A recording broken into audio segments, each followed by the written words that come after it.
The Sunday Sequence Break.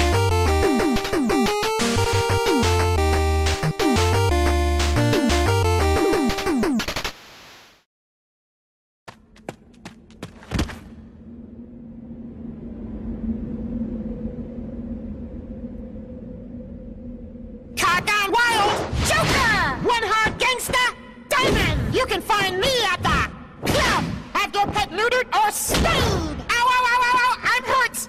I mean hurt! Together we are the Magnetic Pow! Douchebags. Oh, hey, what's up? Hi We there. weren't talking about fan-made Sonic movies and Mega Man movies at all. What am I looking at? Hell no. Fantastic cutscene. One of the bosses in the game. Douchebags. Whoa. Best line Looking at our Yes. latest line of jumpsuits. Welcome, everybody, to episode 117 of Sunday Sequence Break. Not of God Hand, which is what I was about to say, but of the Sunday Sequence Break. But it's God Hand. The episode is God Hand, which is a great game. Hey, it's really good, you know, and stuff. But that's not the point. The point is not that important with right now. me, I'm trying to stay on track here. With me are my co-hosts, or some co-hosts, or other co-hosts. We have Feasel. Hello. We got Duckfist, Oh, what's up? who snuck in. Sneaky Well, guy. he didn't really sneak in. He joined the call like everyone else does, but that's not the point. We got Gildersneeze. Hello. There he is. We got myself, Flicky. Hello. And then we have our special guests who both have long names and one's more awkward than the other. But we got Kung Fu Jesus. Hello. Hello. And Zanoso. Zanaso. Damn it. Zanas. We had this how worked out three before you syllables showed up, and now we all forgot. Three simple syllables are enough to trip everyone up. Zanaso. Hello, everyone. Zanaso. But you have the awkward name after that, too, which makes Everyone it just, yeah, you keep reading and then you're like, you get stuck Yeah. on reading the first name because the last name is so. Yeah. I keep Need better see names marketing. like that, and I want to read them backwards need or like better anagramize them. Now, quick question. Is that your real name? Yes. That's fucking crazy. It's not, no. Oh, Damn Damn it. it. Got our I thought hopes. we had another Caleb Hart on I'm our disillusioned hands. now. I should have just Cosmo left it Right. at that, huh? Damn. Yeah, you should have just said yeah, but that's okay. I thought Sonaza it was another. Cubane. Baywatch. Zany Baywatch. My parents were Perfect. not Mr. and Mrs. Banka. Zany Baywatch. I'm trying Fucking great name. We can make it into something. A Star is Born. But hey, all right, that's enough of awesome names that unfortunately aren't real. But those are our guests. It's God Hand, the Clover Classic. But first of all, before we do God Hand, we have to do recaps. So we do. Allow me to Yeah. hit the hell out of a split. Good job. I'm You here to take help. that. No more hell in that split. But right, recaps. What have you guys been doing the past single week, I guess? Starting with you, Feasel. Me. Well, I've been streaming a lot. I streamed almost every day. Quite a lot of streaming this week, and Definitely very streamed little yesterday. success. I sure did. I streamed twice yesterday, and What very do you mean little. yesterday you got a success. Renegade? It was like Spoilers. it was like the least I could have beaten my PB by.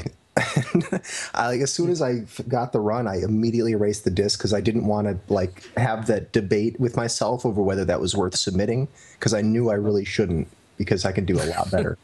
But we can talk more about Renegade, I guess, later. But yeah, but I tried doing attempts at a whole bunch of games and was just bad at all of them. But that's fine. You know, you put in the time and you get better. And eventually things work for you. You get lucky. So we'll see what happens next week. But been doing a lot of that and other stuff. I've been doing non-video gaming for once. I actually got out and walked around in the sunlight, which was strange. What the hell is wrong with you? Sunlight. It was kind of disorienting at It's first. October. Why is there sunlight? Did you need a milkshake or something? I'm not quite sure what's going I on. ran out of milkshakes and I just You had to get a burger. You had to get a burger. I remember so often watching your stream when it must have been like 5, 6 a.m. and you just mentioned the word burger and that's it. I'm going to get a burger. Sure. All right. Duckfist was next on the list. Duckfist, what have you been up to? I think I know, actually, but just remind me. Oh, all right. Well, not much. I guess if you knew that, and it's probably not too hard to guess. But no, actually, I've been moving recently, so I haven't been able to do a whole lot of gaming. But I did learn Mega Man 2 over the past couple of weeks. Haven't even gotten the chance to do any attempts, but maybe sometime soon. That's about it. Really. Oh, and I'm going to DeuceCon next weekend. DeuceCon. Yeah, we'll have DeuceCon chat. We'll talk about DeuceCon. Between Records and the End, or between God Hand and the End? Between Records and the End. All right. It's DeuceCon, because I wanted to mention something about DeuceCon. Stay tuned for a DeuceCon premiere of something. Of something. Can I call it DeuceCon? Do you guys mind? Not in the Deuce. I don't care. Okay, cool. DeuceCon X. Cool. Great. Hey, Gildersneeze is also here. I am indeed. Yeah. What have you been doing? What have I been doing? I've been getting Demon Head back into shape for Chicago-thon, the other marathon, which will be running next weekend. I'm headed up to Chicago with people like Mecha Richter, Mikey Yama, all those folks. That's also a real life one? Yes. Oh, how exciting. Cool. Yeah, it's going to be pretty chill. Nice. We're all headed up to Chicago, surprisingly enough. And you're going to play songs about going to Chicago on the way. There's lots of blue songs but I about will play the best of Chicago the whole way. Okay. And drive everybody in the car nuts. That's why I just can't wait to go to Alabama one day. Oh, just God. solely to play the song.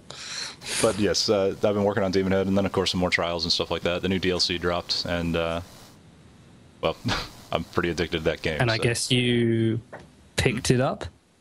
Yeah, no, I had the season pass, so Right. get it instantly or whatever. But I was more referring to, like, you were saying that you might pick up trials, and I was like, not quite yet. The DLC wouldn't figure into it anyway, and any percent would just be enough tracks from the base game, starting from a clean file to get the trials trophy, basically unlock the ending.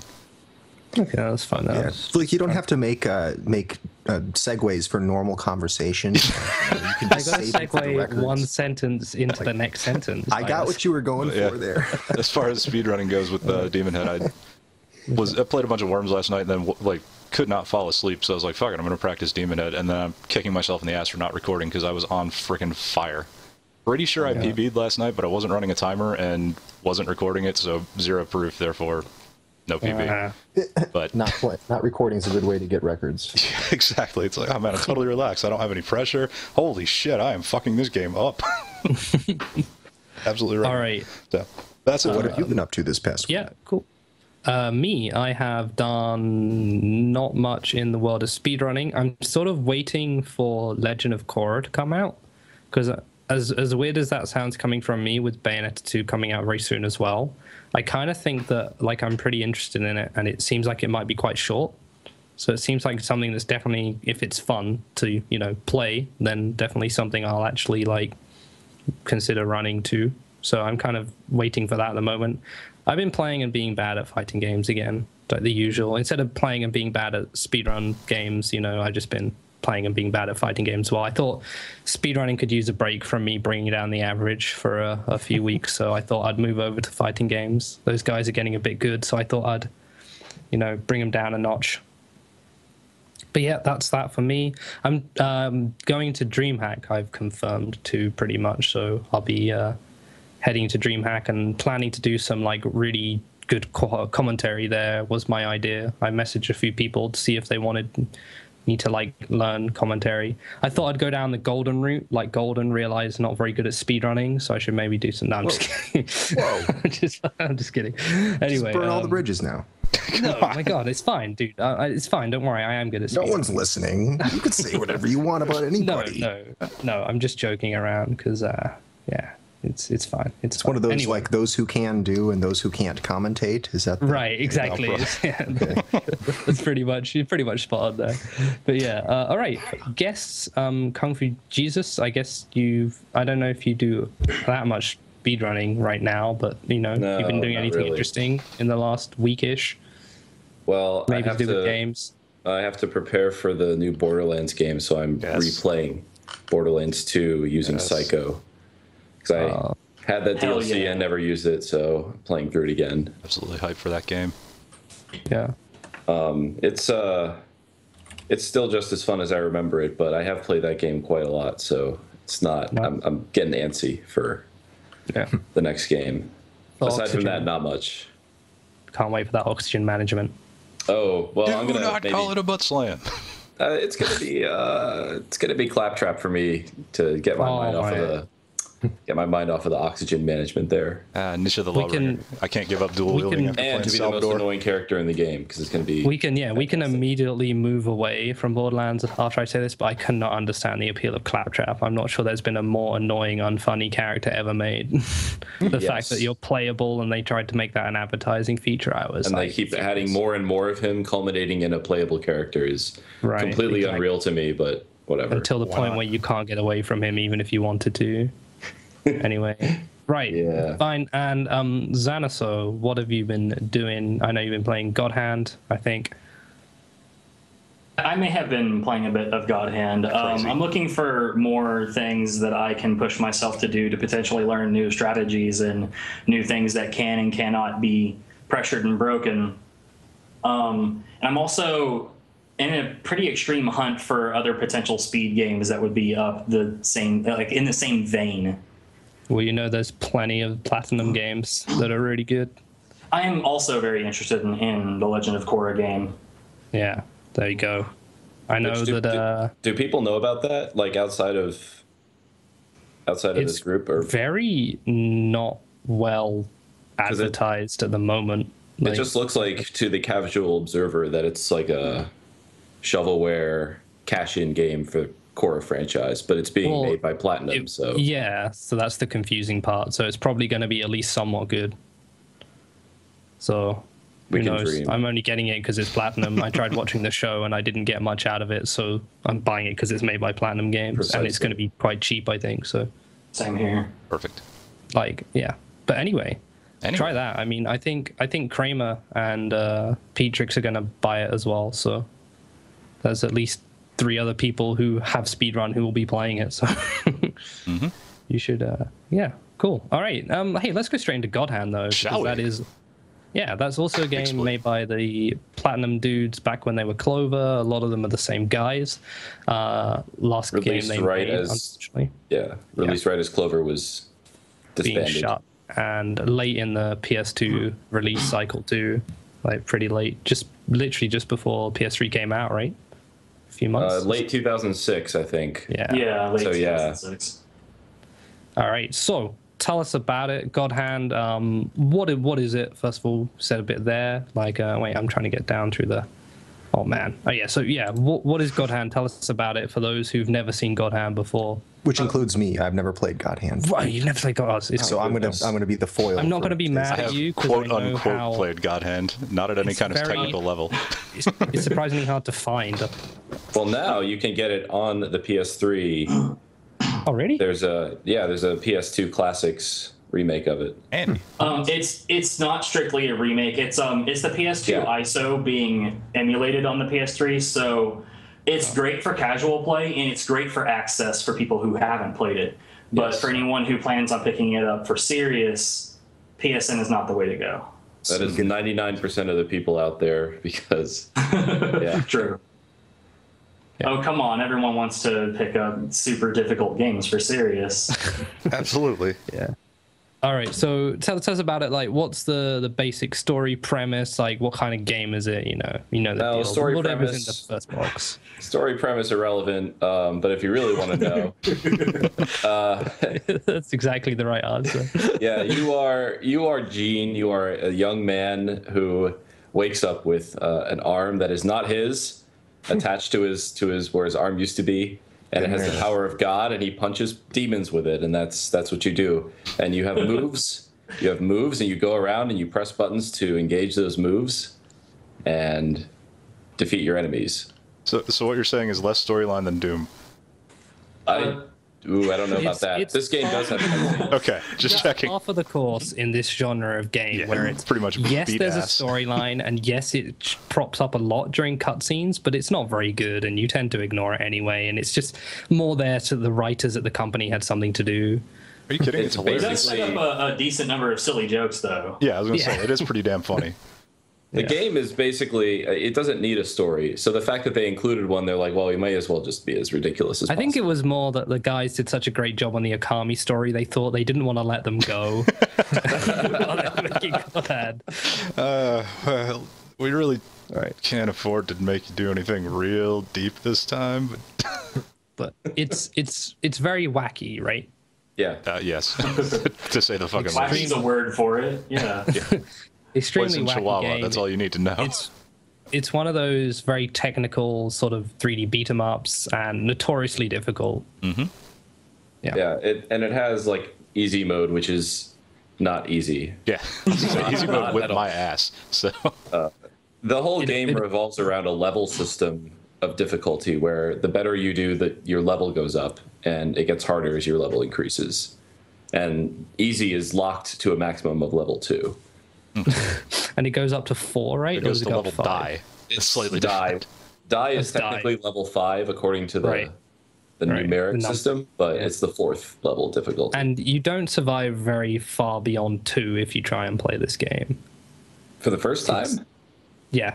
Yeah, might not even get past 1. I don't know. It's- It's quite brutal. depends You on lose how level every fast time you you take pick too up much the idea damage, of- correct? yeah. It depends on how fast you pick up the idea of guard breaks and duck dodging, how fast you will start experiencing the higher levels of difficulty. So are you trying to play in the speedrun in a way that controls the difficulty level, like that keeps it low, or is that kind of No. irrelevant? Level 2 is kind of irrelevant. And because of that, the easy mode strats tend to be all or nothing strats at every turn. Anything going wrong enough could get you killed. Yeah. But Okay. go ahead. Go on. Yeah. Okay, so we'll do a bit about. Actually, it'd probably be a good time to mention the categories then, seeing we've mentioned easy. Yes. I know there's new game and new game plus categories. There's a hard new game plus, and then there's the kick me sign stuff. So we go through these. Easy we've mentioned, right? It's literally locked to level 2, right? And you can see in the video, it's not going up past level 2 there in the bottom left. Yeah. New Game Plus just means you have access to all the moves in the shop from the beginning. So after the first level, you can go to the shop and buy anything you want. So you still have to purchase them, correct? I think I Yes. remember Yeah. from back in the day watching. Yeah. And then hard mode is locked on level die, Right. where everything is super hard. Max cap level die, so it also increases demon spawn rate. Oh, good. Yeah. So I'm imagining That's, that's the when the guys turn into the really giant demons with the busted up heads. Yeah. Yeah. It's basically kind of like a Devil Trigger type thing if you were going to try for a similar Yeah. beat 'em up style game. It's like Devil Trigger, but much scarier. Yeah, definitely. There's another guy Devil who Trigger's annoying. Devil mode in this is scary. Yeah. there's a guy who is very enthusiastic about this game. Does he run it? I guess Mike Cobb, or is he? He doesn't run it. He does he's just like more into the combo crazy- videos. He's really into it. He's into Yeah. like the system and that. Yeah. trying to He find ran all the it for a crazy bit. He ran it for a bit, but he doesn't play it on the actual console. He only plays it on PCSX2. Okay. Well, anyway, the reason I brought him up yeah. is because he has a thing to say about demon spawn rate, which I'm not sure if we want to really get into right now, but. Well, you may as well mention if it's funny. Well, I don't know if it's funny, but he claims that it's not random. He says that demon spawn locations are determined at the beginning of a level. Oh, And then okay. maybe whether or not that's based on like what your level is entering the level, I have no idea. So yeah, it's like a fixed system then. So But once you it seems recognize random what enough. it is, So Right. The problem with that information is despite how true or not true it may be, it's not like the Binding of Isaac where you know the the way it handles a thing, and then you can use that information to your advantage. Either way, you're still just dealing with luck of the draw. Yeah, it may be useful for tasking in the future, but not for speedrunning. Gotcha. All right, cool. And then the other variable when you talk about what we mentioned categories then is kick me sign, which you need to explain to the people. Okay, so in segment 1-2, Olivia plays a nifty little trick on Gene, placing a kick me sign on his back. And for the rest of the game, you can choose to never use a roulette or the God Hand ever again, and the sign will remain. Basically, never use your special moves because they will blow the sign off your back with its power. And yeah, so you have to get through the game without using any of your, emergency, oh God, get me out of here things. And no panic buttons. No panic buttons. And if you do that, you are rewarded with an unlock, and I think you get a trailer that you can watch, and a costume maybe, I forget. Okay, so the costumes are all unlocked by beating the game at all. I see. I think then you just get a soundtrack maybe. Yeah, it's a soundtrack. Yeah, this is also a category that's been picked up by a few people as well, so it's sort of been adopted by the God Hand guys. So let's mention God Hand guys as well. We should talk a bit about the history. I know way back when the game came out, there were a few people running it, but it's never really been as active. People have more talked about running it than actually have run it. Yeah, at least especially in the last few years. So any history stuff, I know you've got some info you've already collected. So, honestly, I haven't been part of the speedrun community for very long, and when I saw this part on the document, I actually went back and asked Molotov because he was the only other runner I was even aware of. And what he had to say was mostly that, there's a guy that kind of played with the mechanics here, and someone who started and then abandoned it there, and then someone who started a segmented run and also abandoned it, and someone he referred to named Cat, who did an easy run at Kung Pao Fu, which I don't know what that is. It's a defunct fan site for God Hand that disappeared 3 years ago or so. Oh, fair enough. Well, KFJ with a save. And Molotov himself, who apparently ran for Japan Relief done quick. Yeah. And he ran it in AGDQ 2012. And right? Yeah, hard new game plus at AGDQ, and easy new game for Japan Relief. And that's it. Yeah. The first time I saw it being run was Molotov, and then I looked in the forums, and Molotov was in a thread with some other guy trying to do the segmented run.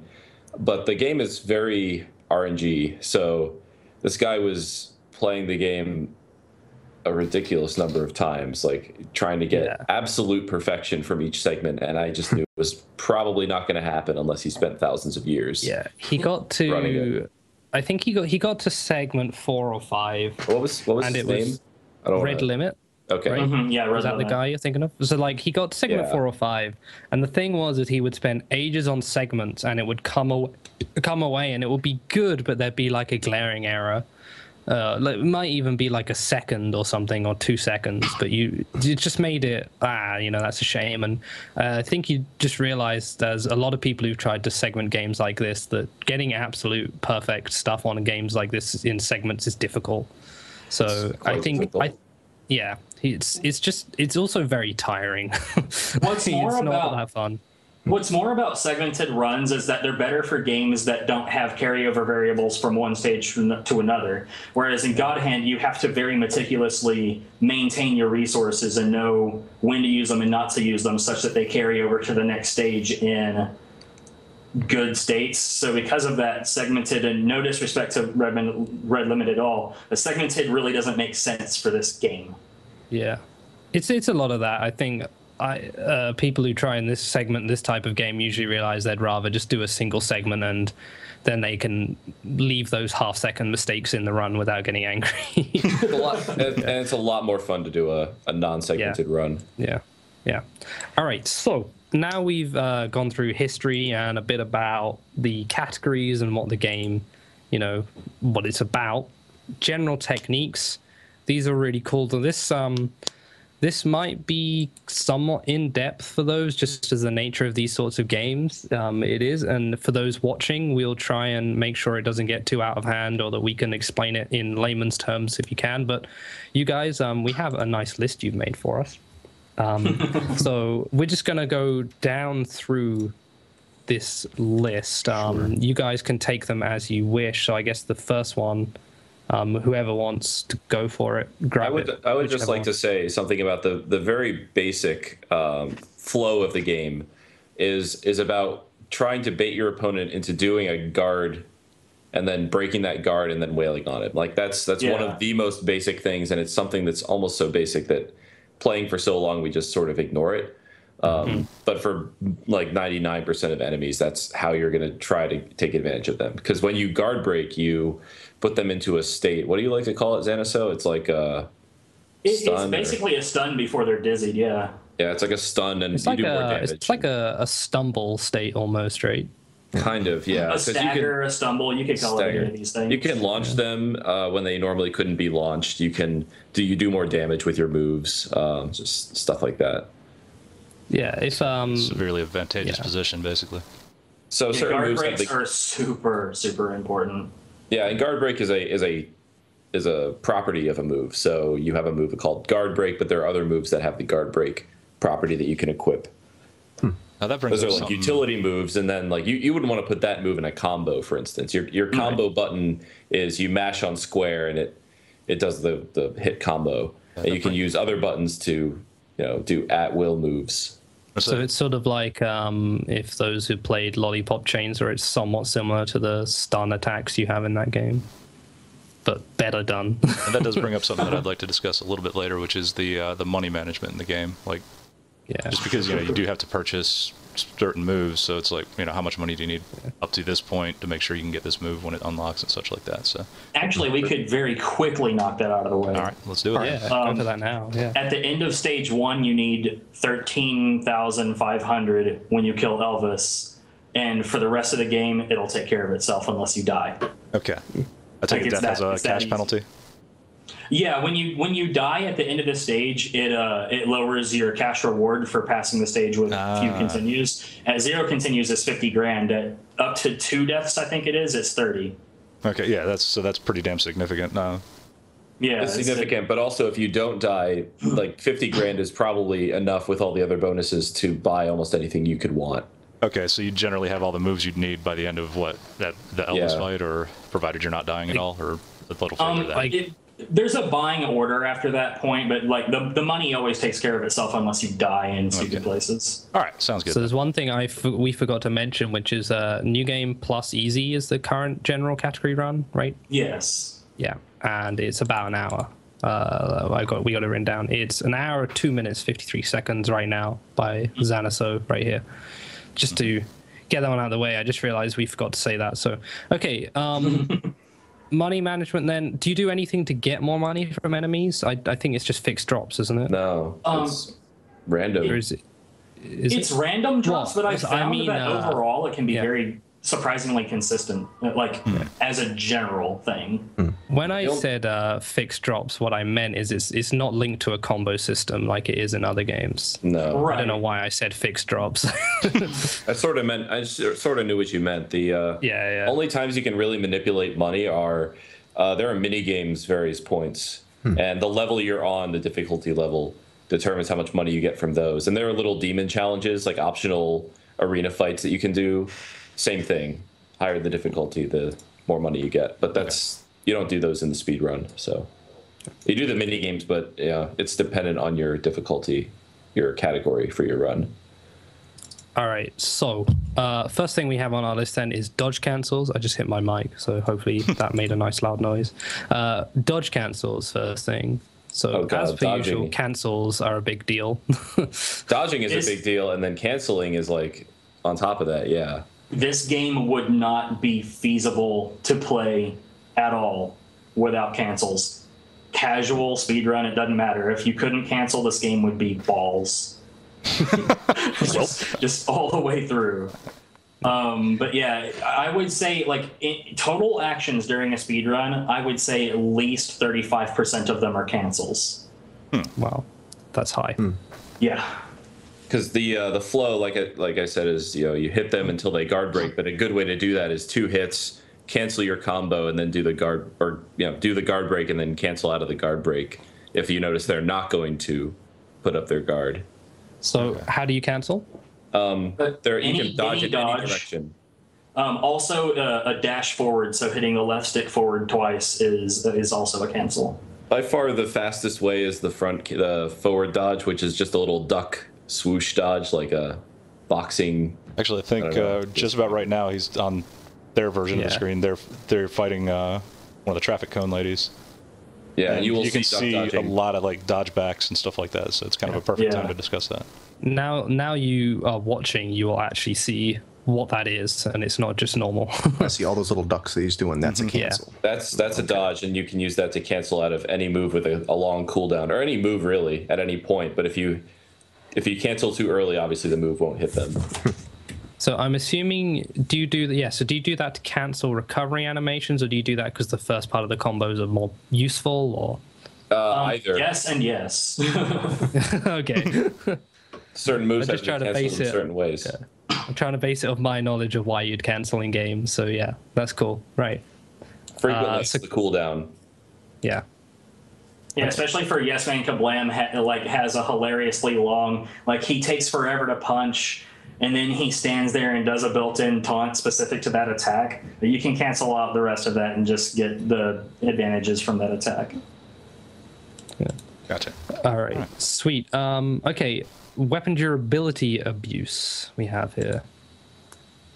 Okay, so this is a trick that I found on accident because I was trying to figure out what the exact durability of each weapon was. So I had to go to different segments, pick up that weapon, and count hits.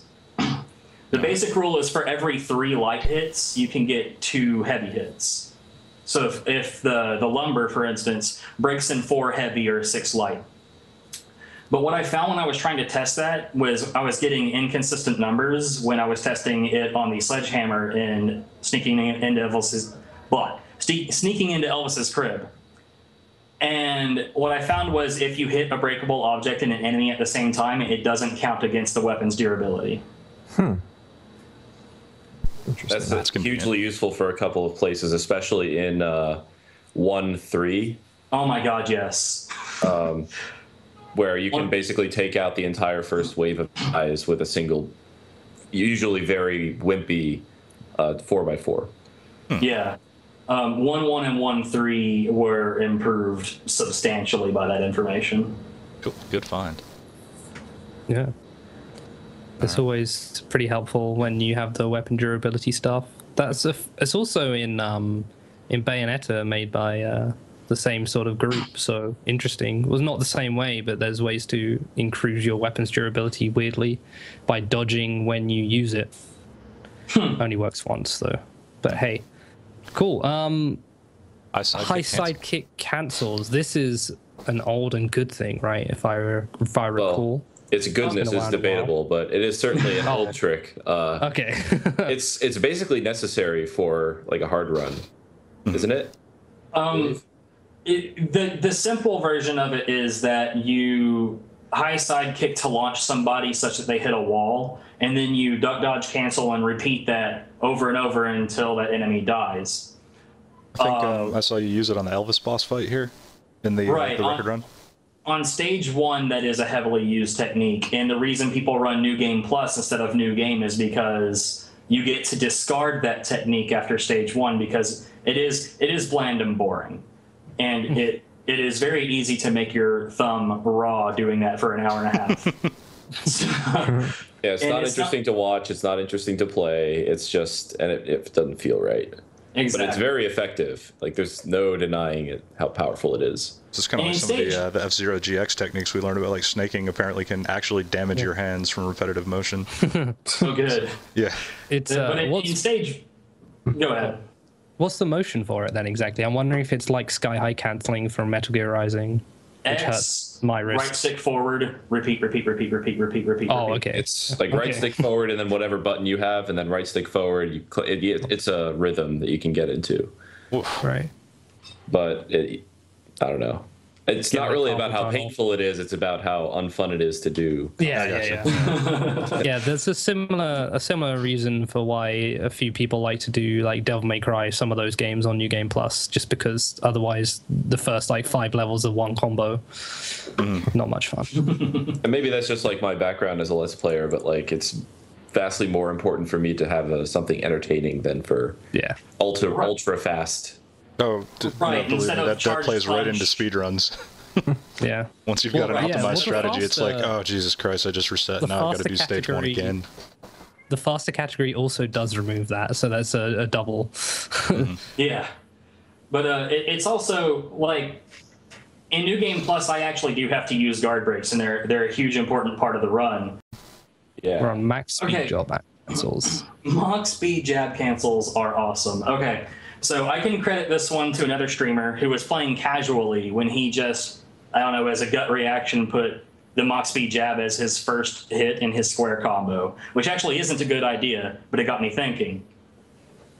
And it turns out that you can, instead of doing like a 1-2 guard break or repeaters for guard breaks, you can just run up Mach Speed Jab and cancel midway through and almost always grab a guard break out of it.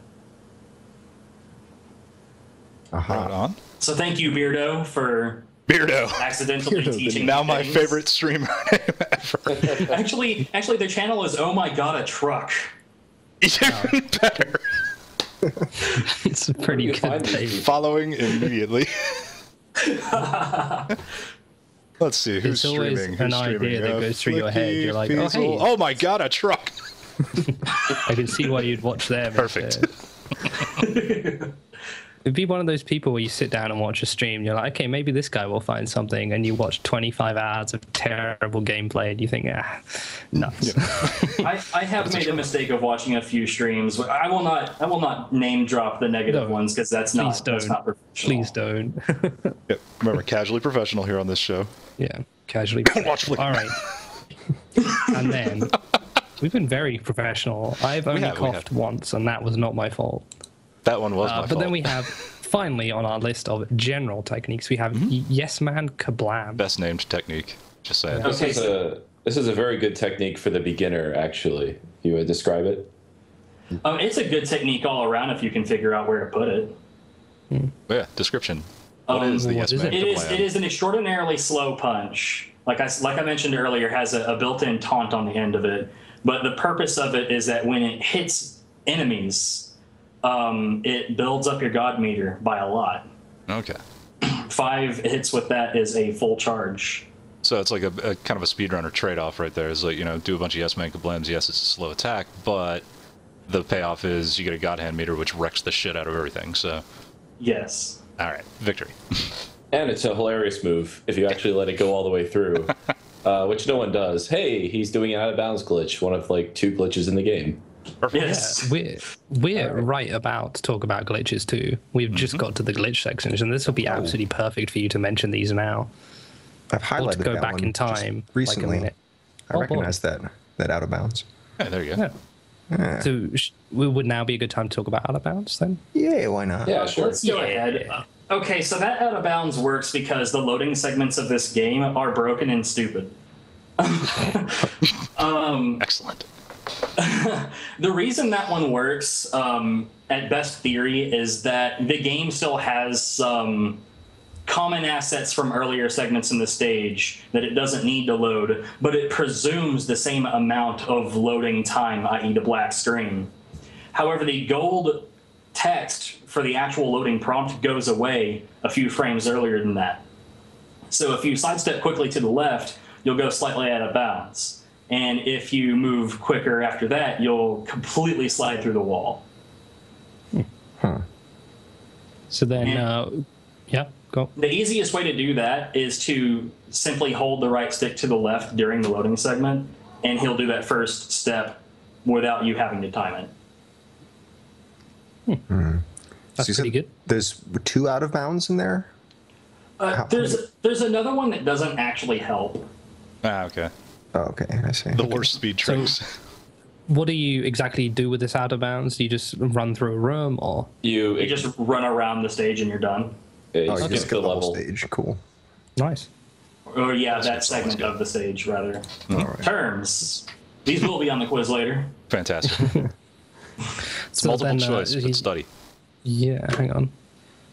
Okay, so yeah, that's one of the out of bounds. It says there's a backup skip. Is the backup skip worth mentioning? Or If that out of bounds fails, there's a gate to the right where casually what you would do is you would run to the left to deal with a few enemies, hit a switch, and the gates would open. But if you constantly run into the corner where the ladder is and mash the circle button, you will eventually catch the prompt and jump up the ladder without opening the gate. Okay. More hilariously, when you press the buttons after that, the enemies that are supposed to chase you down can't get through the gate, and you can actually watch like a giant cluster of robots like aimlessly trying to get into a gate that they can't walk through. It's pretty funny. Fantastic. I mean, fantastic. I love it. But yeah, so that level, for whatever reason, wants to be glitched really hard. Like if the inconsistent out of bounds, it's inconsistent by the way, doesn't work, then yeah, backup is also hilariously easy to do. Cool. all right, nice. iframe and God Hand to do- extensions. Yeah, iframe and God Hand extensions, which sounds also great. Yes. So charged moves like the charged punch where you can hold it in place and it builds up power and launch ability or whatever else can be abused in the form of that after you do wake ups. So like when you get knocked down and he gets back up, after you do a roulette and after you finish with the God Hand such that he returns to normal, you immediately do a charged move and you're invincible. And you remain invincible until the frames at which you can trade hits. So it's not perfect. If something hits you at the same time that you hit it, you'll still take damage. But aside from that, it's pretty safe. God Hand can be extended in the same way. While you're using the God Hand, if you use a charged move, aside from the invincible punch, it will extend your God Hand. Like the depletion of the bar will stop. Okay. So you can get a And few your free hits theory- in there, or Your theory is that moving less causes God Hand to deplete. Right, because Slower. Gene naturally shifts around and bobs and weaves if you leave anything in neutral. Right. So if you charge, you are moving relatively little, so the God Hand meter goes down pretty slowly. Yeah. That's You can that's abuse my this. theory. Yeah, I don't know if we can test that maybe with some memory hacking or something, but we haven't done that yet, I guess. The extension of God Hand is a very good cheese tactic for some of the harder arena fights, like the bosses. Go into God Hand mode and use extremely overpowered charge moves to just destroy the bosses in a couple of unleashes. If you're better at the game, obviously don't have to do that, but any old person can do a charged move extension thing. all right. So where do you guys use that in the run? I mean, is it that is part of the route, I assume, somewhere? During the run, there are times where you want to bridge God Hand from being able to beat one enemy to being able to beat the next wave of enemies. So if something's not quite in the right place yet, you just start your charged upper and hold it until it gets in the right place, cancel and run at it. But in other places at the last boss, if it moves in ways that you don't really want it to while you're unleashing the God Hand, then you're going to hold that charged upper until it moves somewhere where you can try to do something about it. I see. Sort of a contingency plan then. Right. Like, okay. Here's a quick question about basic mechanics that some folks in the audience might be interested. Can you when you turn you can turn off the God Hand at will, or does it have to drain the entire meter before you put it away? It drains an exact amount of what the game calls it TP. Okay. So if you have a big enough bar, you can actually contain 2 full charges. Okay, but you have to use one full charge. Fully upgraded. Yeah, you must use a full charge. There's no way to cancel out of it. Okay. Because you can't really interact with like going to the next stage or picking up items or doing lots of things while you're in God Hand mode. Yeah, So- the only way to save a partial charge is to literally exit the area you're in. So like if the exit to the stage is right in front of you, you can pop the God Hand, kill somebody with like a fourth of that charge, exit, and bank the rest of it that didn't actually get used. Gotcha. And it doesn't immediately start being used in the next stage. It just goes No. back to turned off mode. Okay. Right. Huh. Interesting. All right, that's handy. Cool. All right, so let's see here. I guess that's technically another God Hand extension in a sense. Yeah. Yeah. All right, so we do have a ton of little video clips that have, because I think we've hit all the glitches, we've hit all the basic combat mechanics and stuff, but we have a ton of little videos. We got like an extra 10. Yeah, we got like 10 minutes or whatever. But we got a bunch of them. If you want to, whichever ones you want to do, just say guild of what you want and blast through them.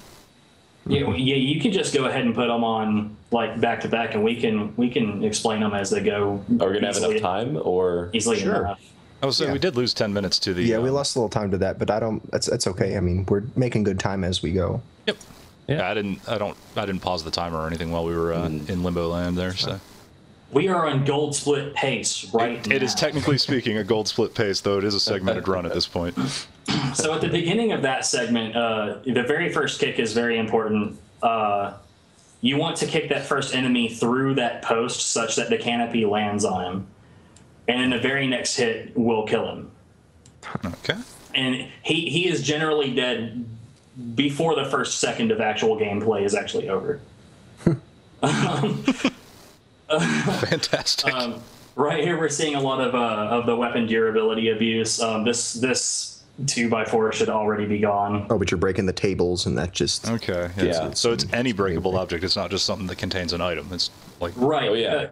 Cases, doors, vases, tables, chairs. So I'm assuming somewhere in the game's code is like if you hit an object with it, it doesn't actually do anything to the durability of the weapon, and for some reason it's set to give that priority over an enemy hit. So right. But curiously enough, if you have two enemies that are on the ground and you do a heavy swing and you hit one, but the other one evades and dodges away from it, it'll count against your durability twice. Oh man. All right. So just starting up now is more weapon play when bad luck is bad and dragon kick. So. Okay, so when bad luck is bad is referring to the fact that if a high demon appears in this particular segment, it will almost always waste at least a minute all by itself. Okay, so this early in the game, I'm assuming that's reset time. Or you just pummel through and go for it. Sometimes I pummel through and go for it, depending on how bad the rest of the segment is. Gotcha. But so this is, I believe this is my PB. And I've been consistently getting demons here, so I just got sick of resetting and just screw it. Just pummel through it, whatever. The weapon play comes in a form of skipping a certain chase, where upon this particular cutscene, they poisoned this guy with a poison chihuahua. Mm-hmm. And you're supposed to be chasing down this midget that has the serum, but instead of chasing him down, I just throw the lumber at him and get him from across the room before he starts moving. Perfect. And so I imagine that gives you the dragon kick then? That was the last thing that showed up there? Right. Getting the dragon kick is a lot more, it's so much more time-savvy than just ignoring it and using the wild pitch. Mm-hmm. All right, so we have, coming up next is Death Skips, Heavy Combat RNG, Resources, and the Heat card. Okay, so the heavy combat RNG, people are already seeing these dudes are evading charged punches left and right, and they're just basically being a problem. Death skips come in the form of when an enemy is floored at 0 HP, you can do any attack that will hit them while they're floored without moving them, and it will stop them from girdling on the ground and remaining sort of in memory in play, yeah, for that portion. So yeah, you can save 2 seconds an enemy. Okay, and often that's that's a trigger for the next wave of enemies to show up, exactly or for the AI to activate. Yeah. So they don't show up unless the enemies are finally done with their little death rattles and stuff. So. Yeah, and in this stage you fight multiple waves of dudes, and then finally the boss. So if you cancel their, death moan animation on the ground, it just makes it a lot faster. Excellent. And I got a heat card for that boss fight, so they died in a single roulette rather than me actually having to do anything afterwards. Okay, and the heat card that's something we didn't mention earlier. Yeah. The heat card is pseudo God Hand mode. You are normal speed. All of your attacks register as counter hits. You can be hit, so you're not safe. Okay. And it's the only means that will actually increase the damage of a roulette attack. All right, gotcha. So it's just like basically almost a semi-quad damage type power-up or something along those lines, right? More or less. Okay, cool. All right, so next up we have patterns and placement. So let me advance the video here. Patterns and placement. If the video ever gets advanced. It will. It'll take you 20 seconds to 20 see seconds it. roughly. Twitch delays. Right, so okay. Patterns and placement. This is the gauntlet in sneaking into Elvis's crib. And a lot of it is just noticing, like knowing where the enemies are going to drop down, because when a wave spawns here, they fall from above. So knowing that, I position myself at a specific place in the patterns of the floor and then charge an uppercut. And to add on, when you kick an enemy through other enemies, they take the same damage they would if they'd hit the wall. So it's wall splat. It's general collision damage. All right. After that, knowing that these four are going to show up, La Bamba is perfect for knocking all four of them out very quickly. And you just it's all about knowing where they're going to be before they're there.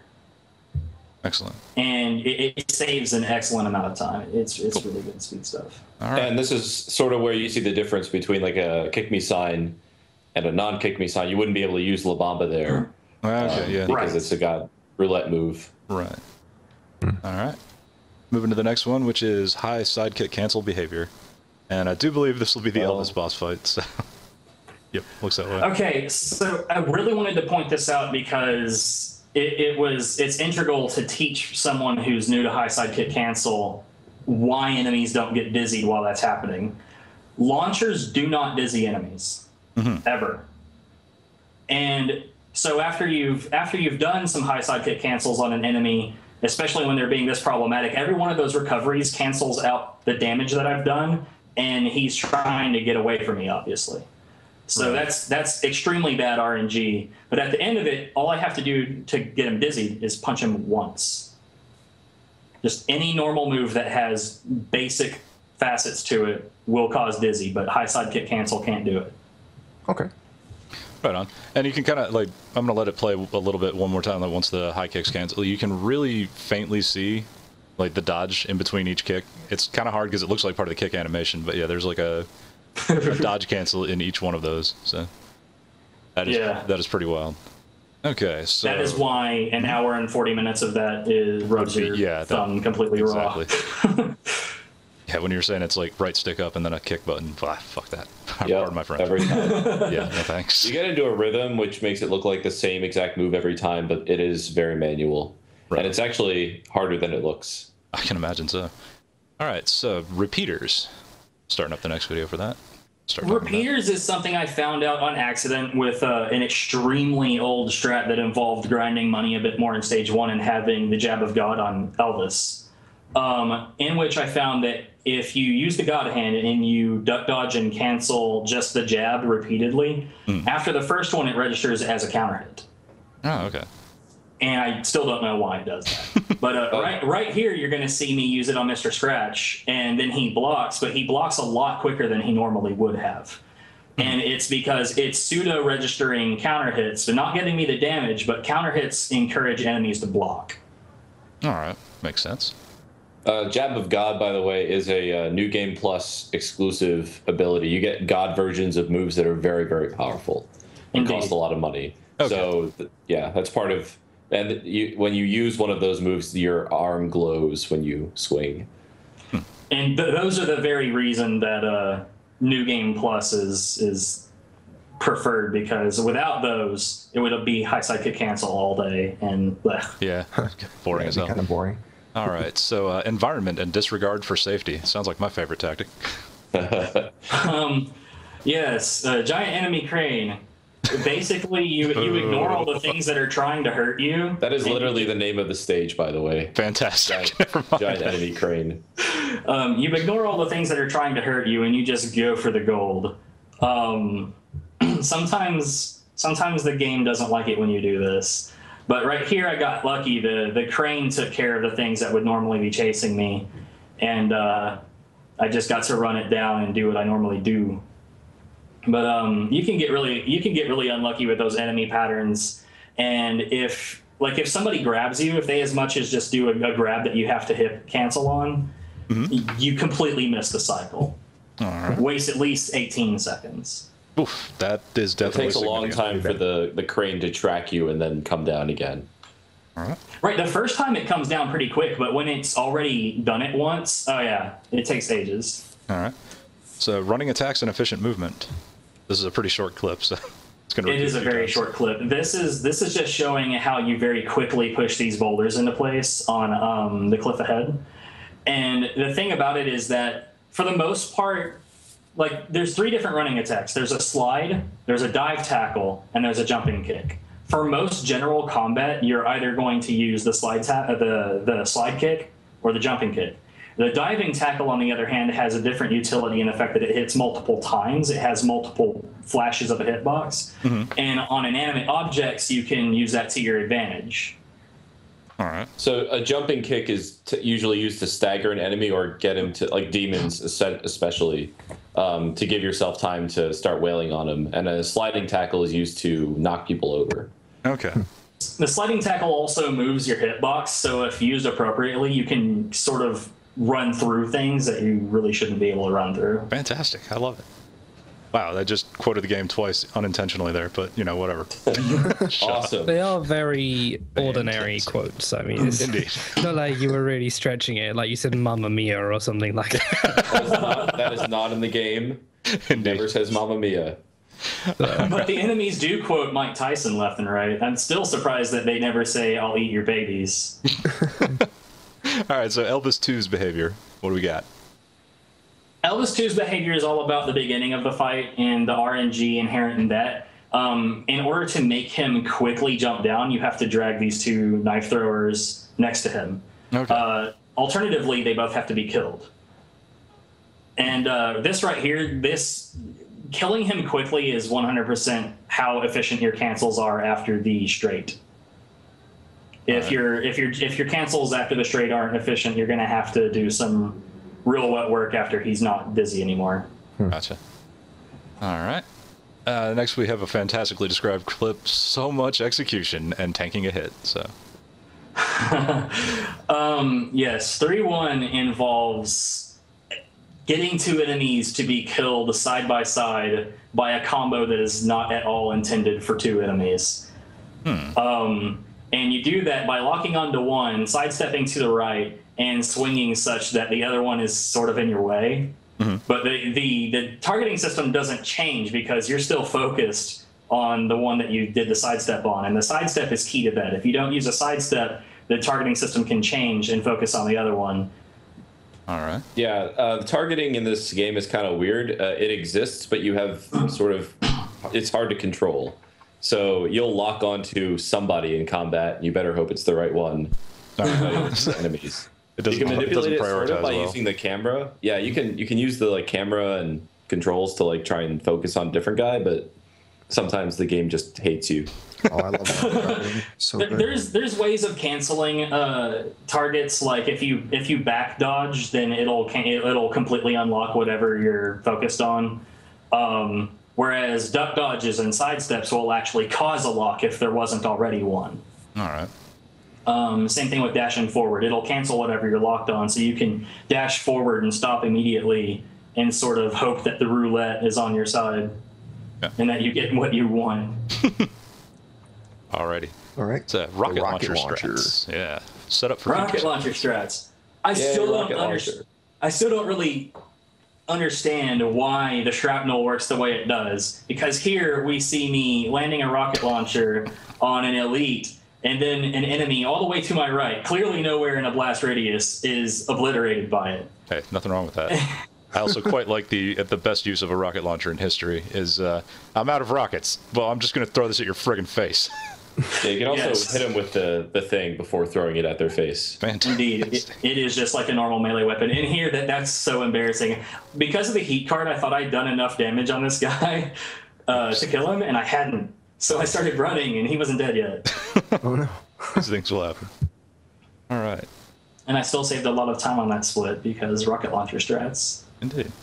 So let's talk about beating up some douchebags. The Mad Midget's wrecked. Okay, so Yes, they are. Holy shit. Sorry.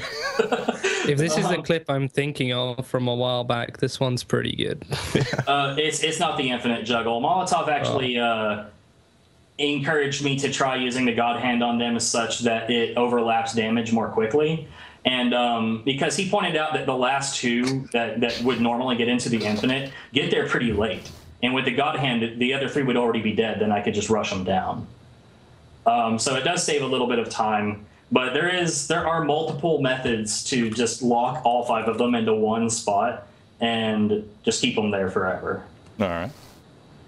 Cool. All right, so resource use and then the 4-5 skip. We talked a little bit about the 4-5 skip, but this clip will show it, I guess, more clearly. And it'll look the same. Yeah, I figure it was too much. Resource use is all about like making sure that I have the God Hand at the beginning of this fight, because while there is a guaranteed bikini card behind me, which fills up your God Hand meter, by the way, it's basically a little pornographic image, except it has a bikini.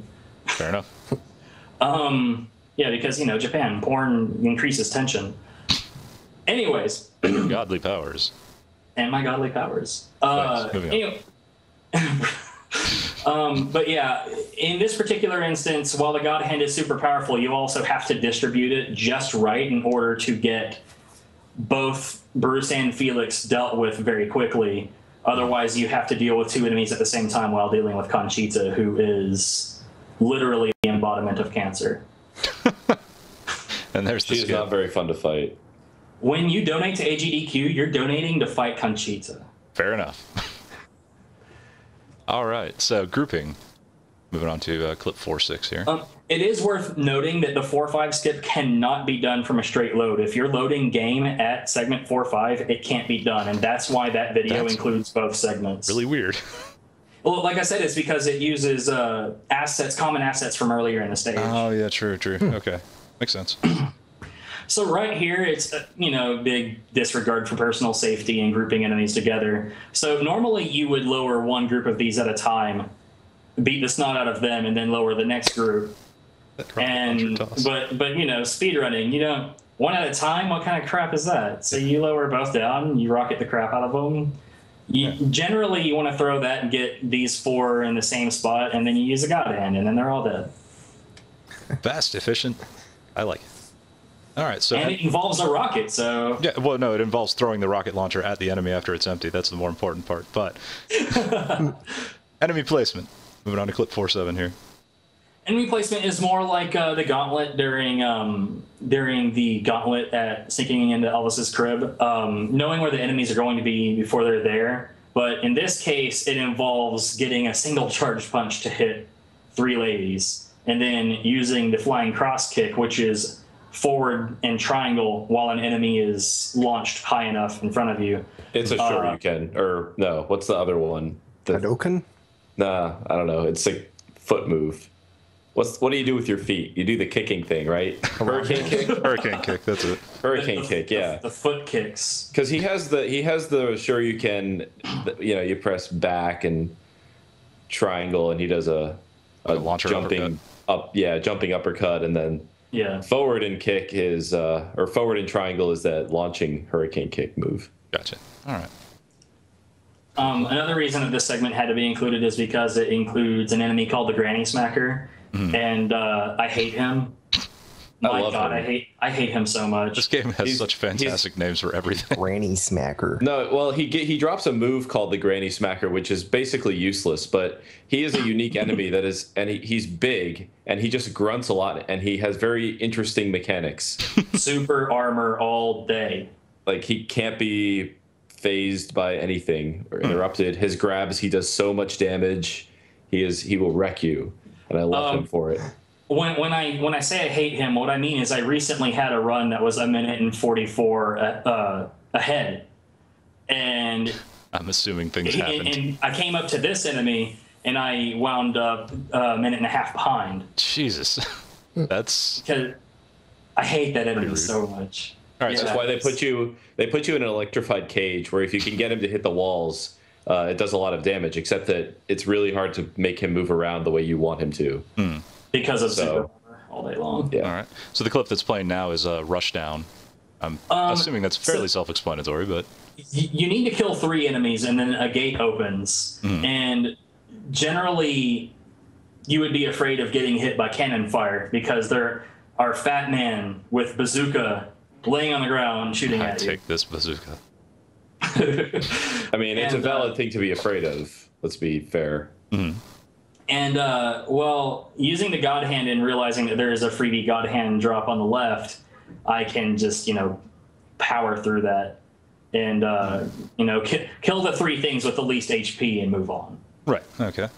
That sounds like it plays into the next one, which is tactical target choices. So let me start the next clip. And Tactical target choices is the fight with Ravel and Debusay. We kill Ravel first, and that is the tactical target choice. And the reason is, and this is going to be important for pretty much everything in the run ever, the reason is because he has a backstep that is a mile wide. Okay. When you hit an enemy, there is an RNG where they will just backstep rather than actually get hit. So it cancels the attack. It's actually a reaction to your attack to cancel the damage and backstep. A normal enemy literally just steps back once and it wastes like half a second, no big deal. This guy, I imagine, tries to clear the map. Basically. He rolls backwards like several people's worth.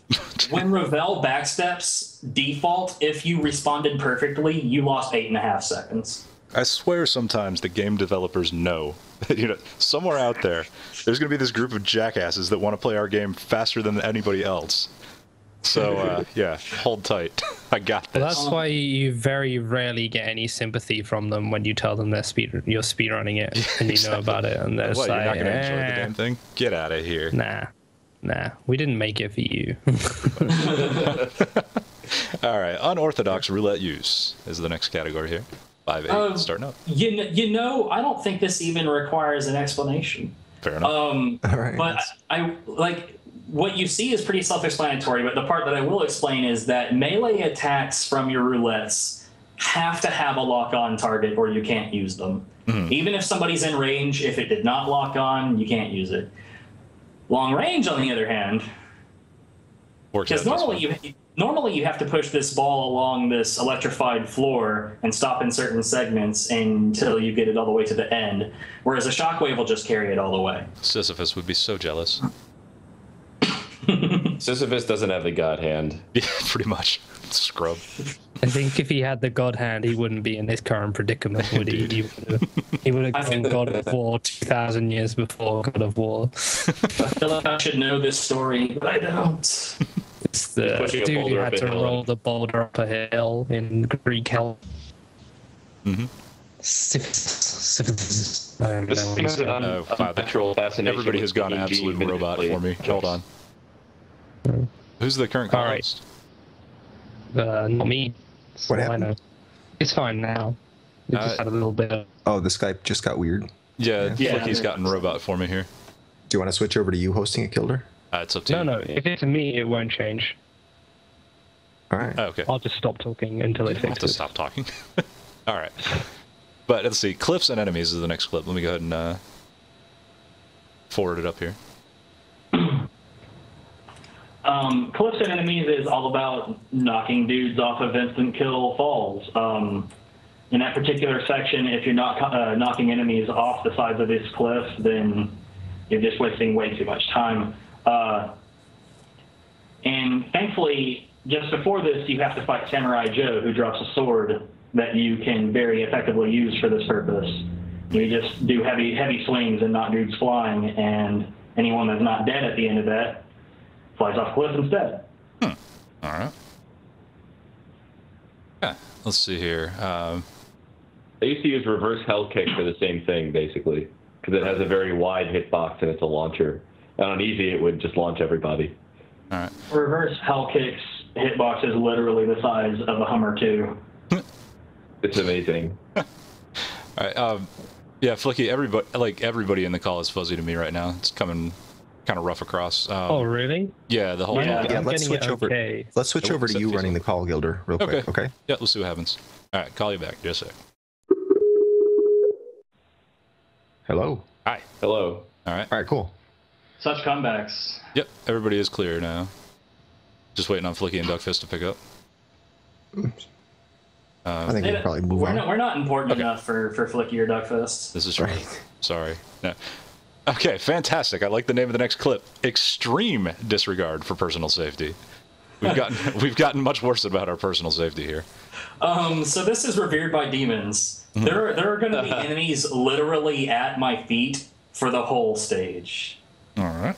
And the reason that this works is that I pick up a torch and I have to light 3, I guess I'll call them totems, I'm not really sure, pedestals. Braziers. That'll work.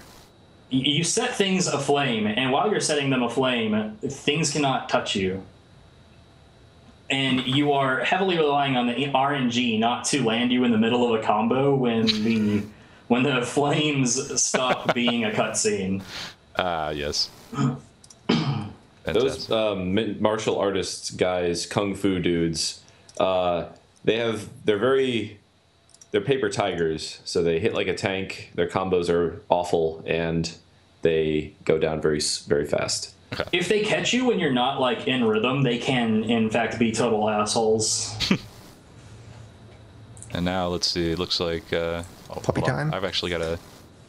There we go. I just had to switch off to a different call so that the Skype thing showed up properly on the stream. But okay, so the cutest one, platforming and puppy mechanics. Aww. Platforming sucks. There should not be a platforming mechanic in this game, but here they just decided that they would do that. Yeah, this one level has platforming in it, and if you mess up, you fall to your death, and it's a continue, and you're automatically docked the money that you would receive at the end. It's at this brutal. point, that's not nearly as much of a thing, though.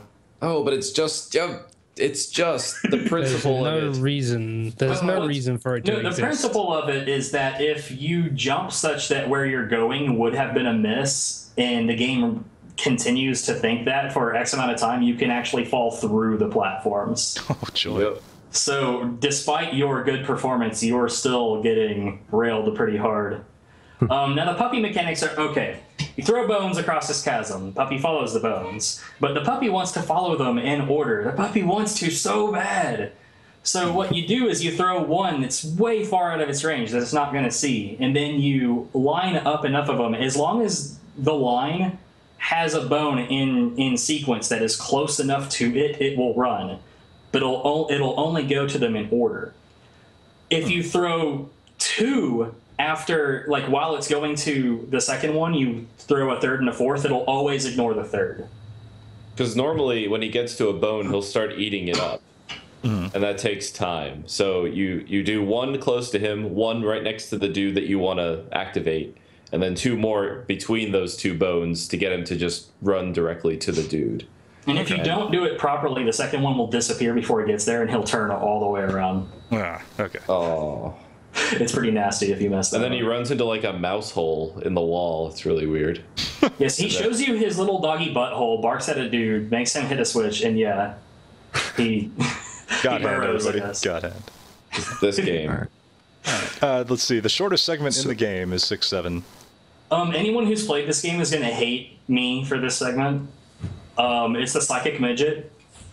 And his is one of those fights that's like really honestly makes you rage for the first time. He does not get to live for 15 seconds. Yeah, he's already dead now. So normally he's this very weak boss. He can't really attack you.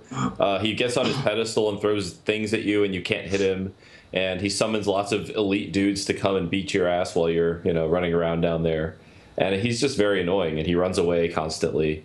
But you use Shaolin Blast on him, and that's all his health. Show him the secret of Shaolin. Yeah, the most powerful roulette move, which if you're on New Game Plus, you have access to whenever you want it, I guess. I actually don't buy it that much earlier than it normally would have appeared anyway.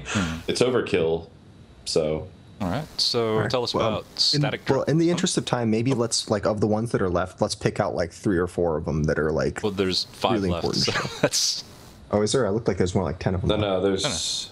No, we're pretty close to the end. Oh, okay, that's cool. Yeah, we're just... in this segment, that 2 roulette orb is a static drop, and so is the sword. So you break those 2 crates, you get the 2 roulette. Right now, resource management is the most, like, it's more important than a human life right now. So the two roulette orbs are absolutely necessary. The sword on the left, absolutely necessary. As right now we're being chased by 2 Amazons and a samurai, and they are very ready to kill me. And so I'm trying to basically, I guess this is a small puzzle. You have to activate the Zippo lighter, lower the cigar with another switch, and then jump up and raise the cigar to Elvis's face with yet another switch, and he blows smoke and it makes a bridge. This whole time I'm at this point being chased by, I think, 7 enemies, and 4 of them are elites. Fantastic. And we're about to run into Tiger Joe, which is a special elite. He gets his own theme music. He is a badass, and he's so cool. It hurts my soul every time I have to run past him. Actually, there were more than 5. So let's there were 8. So yeah, That's all right. I didn't realize. Do great sensei. At Great least. sensei. Okay. Yeah. 7-3 great sensei it is. Yeah, we can skip stage RNG. All right. Because people often, at least to me, say, "Oh man, great sensei, he's so hard," and I'm like, not so much. No, He's secretly not that bad. he really isn't. Right now, like, there's a pattern that I follow that pretty much gets the job done every time. And so I'm looking for a guard break so I can do decent damage to him. He doesn't dizzy all that quickly, so I'm going to look for a second guard break. And after I get that, he's going to get dizzied. So right now, I'm just going to stand here and wail on him with my normal combo. After he's not dizzied anymore, he's the God Hand, wail on him some more. By the time I'm no longer in God Hand form, he will have been dizzied for a very brief amount of time. Then I can just normal punch him to death. Sorry, guys, I gotta go. You get swatted, bro? Got problems. Welcome to my neighborhood. I'm surprised this is the first one. Fair enough. So this is really highlighting something that's like people don't do a lot, or they do later when they get good at the game, is basically you have to keep the pressure up, especially on bosses, because you can often interrupt people's attacks. So that's often the best way to make fights easier, is to just never stop. All right. Great offense for the It kind one. of plays into the rush down type thing. So get in their face and don't rush stop down is in their awesome. face. I'd say we need 7-2. Of the ones that are left, we need 7-2, 8-1, and final. That's it. Okay. Can do. 7-2 coming right up. That is resource management, enemy placement, and massive one-hit KO. Can't argue with any of those terms. This is the floating pyramid, and normally, I remember the way you put it in your LP. Normally, how you beat the stage is, well, you got to be a badass. Good enough. Did I say that? You did say that. Oh, okay. So right here, we're just going to vanilla beat up this first group, and grouping in this area is very, very difficult, especially because this fat man in particular likes to be full of RNG and roll around and evasive, and he's very annoying. And once he starts this, shooting his bazooka, he doesn't stop until you hit him. Right. And trying to wait for him to give you an opening is, I hate that guy. I'm going to start naming, like giving specific names to all the enemies that piss me off the most. Like 1, 2, there's a guy in there, his name is Bob, I hate that guy. Anyways, so the second wave, we just want a God Hand, and at the end of it, we're going to extend the God Hand a little bit, just so I can carry a little bit over to the next wave. Here, we're going to use La Bamba 2. La Bamba 2 is a gift from the heavens passed down by angels that love you. Excellent.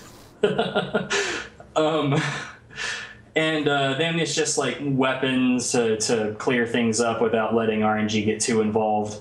And at the end of that, we want to hold the Scimitar Sword. The Scimitar Sword is amazing because when thrown, it does heavy damage. On counter hit is enough to one-shot kill the Samurai Joe. Huh. Well, perfect. And he has a lot of HP, so that's pretty significant. All right, so then 8-1 was the next, I believe?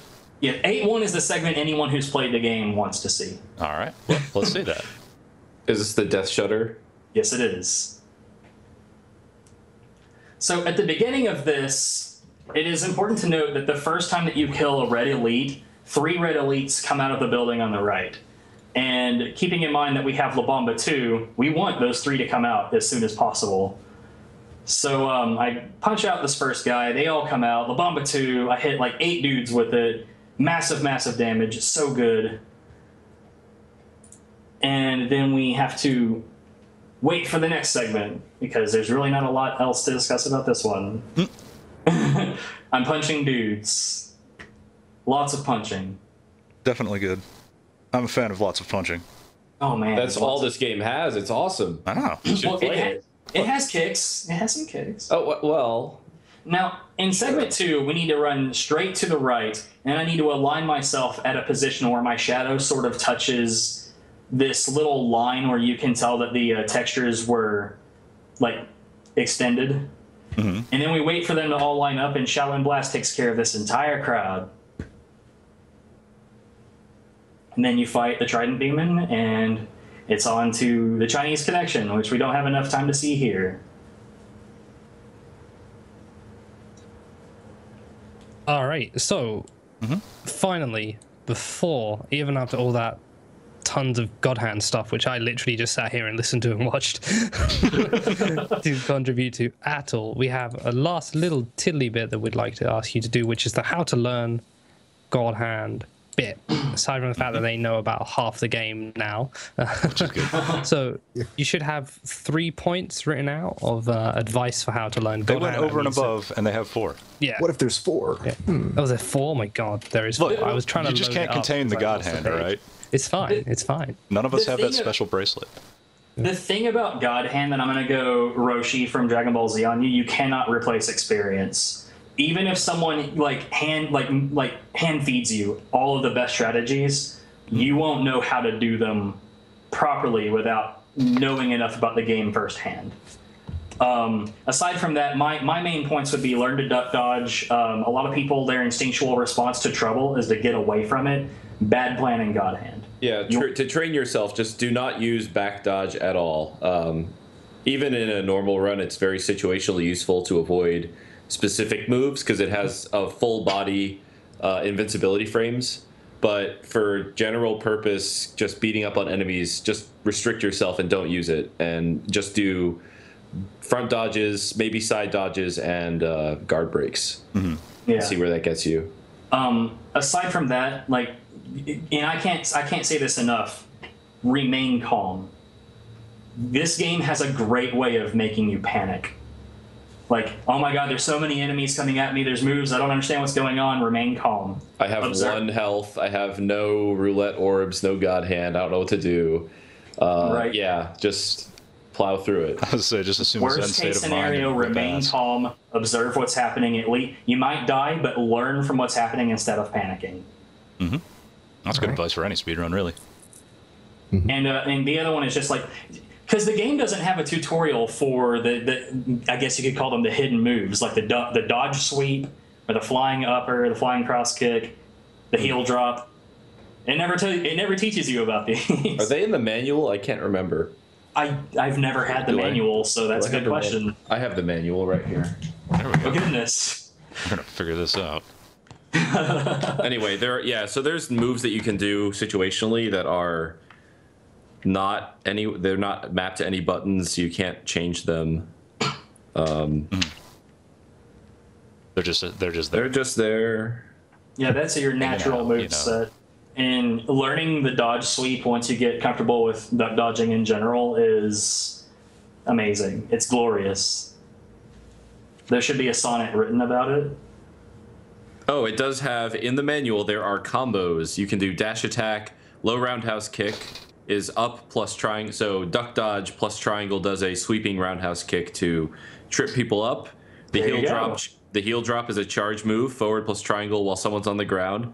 The launch kick is triangle when they are floating from a heel drop. That will launch them in the air. And then laughing dragon punch is what they call it. That's back plus triangle. Fantastic. That's the shoryuken. And then midair roundhouse kick is the forward triangle launcher. There you go. Kick. So that's it. Learn them, know them. Do we want to see that final segment, or do we want to? Oh, that's right. We did have one more. All right. Cool. Yeah, it's the final boss. For anyone that recognizes this, I hope you weren't hoping to hear a lot of Devil May Slay.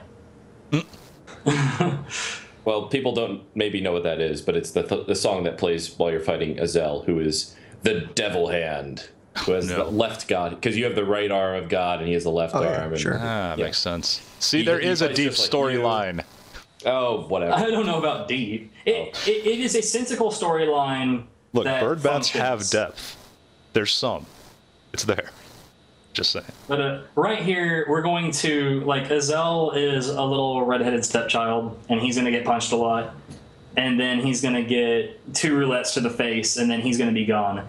And the reason, it doesn't matter if you completely blow all of your resources right here, because as soon as you start the next fight, you'll be completely reloaded. Oh, handy. So just go balls out. Go Indeed. completely nuts on him. He fights just like you. He unleashes his god hand, but he's not invincible when he does it because bad guys never prosper or something. And He's super evasive while he uses the god hand. That's about it. yes. So he's dead now. And he's supposed to be one of those fights that's like, 5, 6, 7 minutes. And now Angra. Angra for the longest time in speedruns was always a problem because when, like, after you do X number of actions, he zip lines away. And I don't know, like, what the pattern is, but sometimes he will choose to stay where he is. Other times he will go behind you. In order to eliminate the possibility of him going behind me being a problem, I turn around right where I am against the wall, and both of those decisions lands him in the same location. Often he will choose to stay in the same place, but those single times that he doesn't, it takes a long time. He does very annoying things when he gets far away from you, so try and remove that as much as possible.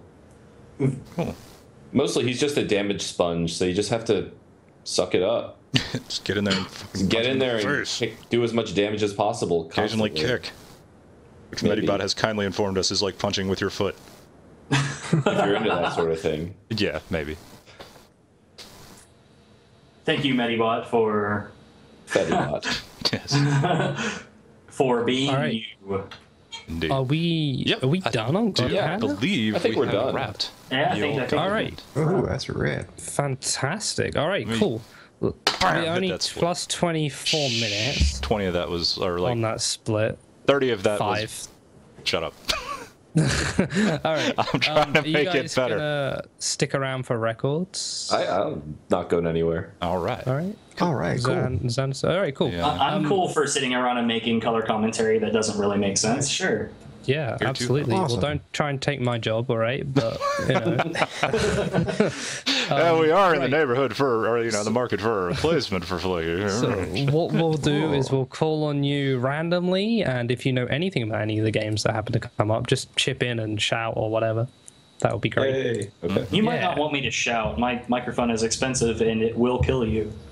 Oh, okay. Well, Dangerous sounding, but don't we'll take shout then. I don't want to die, especially not like this. All right. it. Turn off Let's Hotkeys before I screw the die splits during another episode of the Sunday sequence. Okay. Which one of you guys lives the furthest southwest, by the way? I imagine that would be me.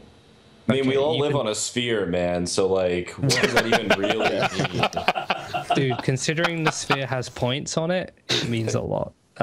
So I live middle area of Texas. So all Perfect. right, cool. Welcome to Perfect Cowboy Kid. Then yeah, it's Cowboy Kid's for you. Talk about it, Texas man. Read us Cowboy Kid. Wait, did we even give him the doc? Oh, Yeah. did we? It should be on there. It's there. I can relink it. I'm gonna relink it. there is a doc. I didn't know I was gonna need that one. No, you do. This is the Oh, yes, records you gotta one. have Oh yeah, come You prepared. literally read from left to right and This or is- stop at notes. Not correct. This is episode 57. Why? Oh yeah, that's Oh yeah, that was the example. yeah, that's the example. We have that in there. All right, I'll take care We of it for linked now. it in Skype. Somebody So, didn't update yeah, the. it's Cowboy Kid on the thing all way. NES. Any percent in 2746 by our friend Author Blues says, "Howdy, partner. There's a snake in my boot." Cowboy Kid is a Western-themed game where you waltz into town and are instantly made sheriff and are now tasked with taking down 8 hardened criminals, despite your lack of weapons or training. This seems exactly like America. every Western film I've seen. Yeah, so- pretty much. Yeah, you begin the game with a knife and have to go far out of your way to acquire a pistol. Further optimizations of this game will likely have to include not getting the pistol and playing most of the game with a knife. I mean, who can forget the classic John Wayne Western where he stabbed his enemies to death? Yeah, I think that one had Paul Hogan in it, didn't it? Something like that. I think it had John Wayne in it. I'm actually really glad someone else read that because as a voice actor, I felt compelled to make a fool of myself. Actually, Well, it's all right. I'm glad you said voice actor and not Texan or something, but it's fine. We have Crusader of Senti. That's that really cool. Oh wait, there's a highlight clip, isn't there? Is this done? It is done. I'm sorry, it finished There's while I was Crusader reading. of Senti, which, as I recall, is that really cool Genesis game, which, judging by the fact that Judge runs it, with a 4456 Japanese version, and he says 44 dot odd record dot. So there you go. Indeed. Good job, Judge. Nice of you to not come to any European meetups again. No, I'm just kidding. He came with us to London. All right. Final Fantasy VI. Now, is Douglas still here? He's not. He did Final Fantasy something, but Feasel, you also did Final Fantasy. Final Fantasy like three, 3, right? 3, Yeah, I think. And you did 1. 1. Okay, that's close enough. Do you want to go with 6? You add those together, and that comes to 6. So, Wow. You right. got it. so let's do it. Final Fantasy VI for the Super Famicom. This is any percent run done in 4 hours, 53 minutes, 37 seconds by Poexel. He says, down goes another Harubi record set in 2011. The Japanese version of FS6 makes for a pretty different speedrun from the English version due to a JP exclusive equipment glitch. This glitch has uses like equipping auto crossbows and drills in place of armor, which maxes out defense strats, equipping 2 weapons without a Genji glove, and equipping the Moogle Charm relic on characters other than Mog to avoid all random battles in Kefka's tower.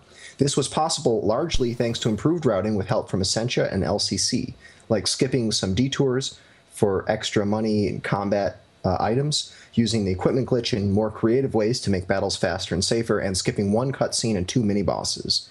And the time can definitely come down by a few more minutes with more attempts. So cool. Yeah. Congrats on that. I didn't know Hotarubi has his tendrils everywhere, man. Also, Harubi's a prolific fella. I was gonna say, it's Harubi and Exo. They're like the everyman of speedrunning. EXO doesn't have a group of Japanese players, though, trying to take down all his records. This is true. I don't know how many records EXO has left either, though. So, but yeah. Yeah, but they're cool. they're like the 2 names that you always heard, you know what I mean? It's like, Yeah. Speaking of Speaking of EXO... Hold on. Highlight's still We're playing. still going. Oh, is it? Sorry. It's just because the delay's so big, I just assume it's been finished for like 5 minutes by the time we even get to it. A couple seconds ago. Got to show off the... But basically, it's so what I'm told here, what we're told is that if you optimize equipment but don't have anything equipable for something like an equipable helmet, for instance, it'll put whatever is in slot 256 in that instead. That's the explanation of how that's working. So can you still can't equip a sword as a hat then? Damn. One day. Sadly, no. One day. All right, are we good? You as a hat. Yes, we are. Okay, good. Yeah, I hope you realize that you killed my segue for that. But Get wrecked.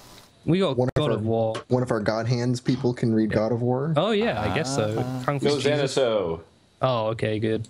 I don't want to. I finally got the sub 145. The next project will be God of War 2, so that I can speed run the trilogy. After that, I'll go back to God of War 1 and work on sub 140. I'll run with 2 new shortcuts. Both of them can easily be run killers, so I must grind them a lot. There is also an alternative route with cow costume, which makes the speedrun very different. Maybe I'll learn this route too. So that's his God of War 1, but it's on the PS3 HD collection. New Game Plus. You guys knew I was going to have to mention a cow costume, didn't you?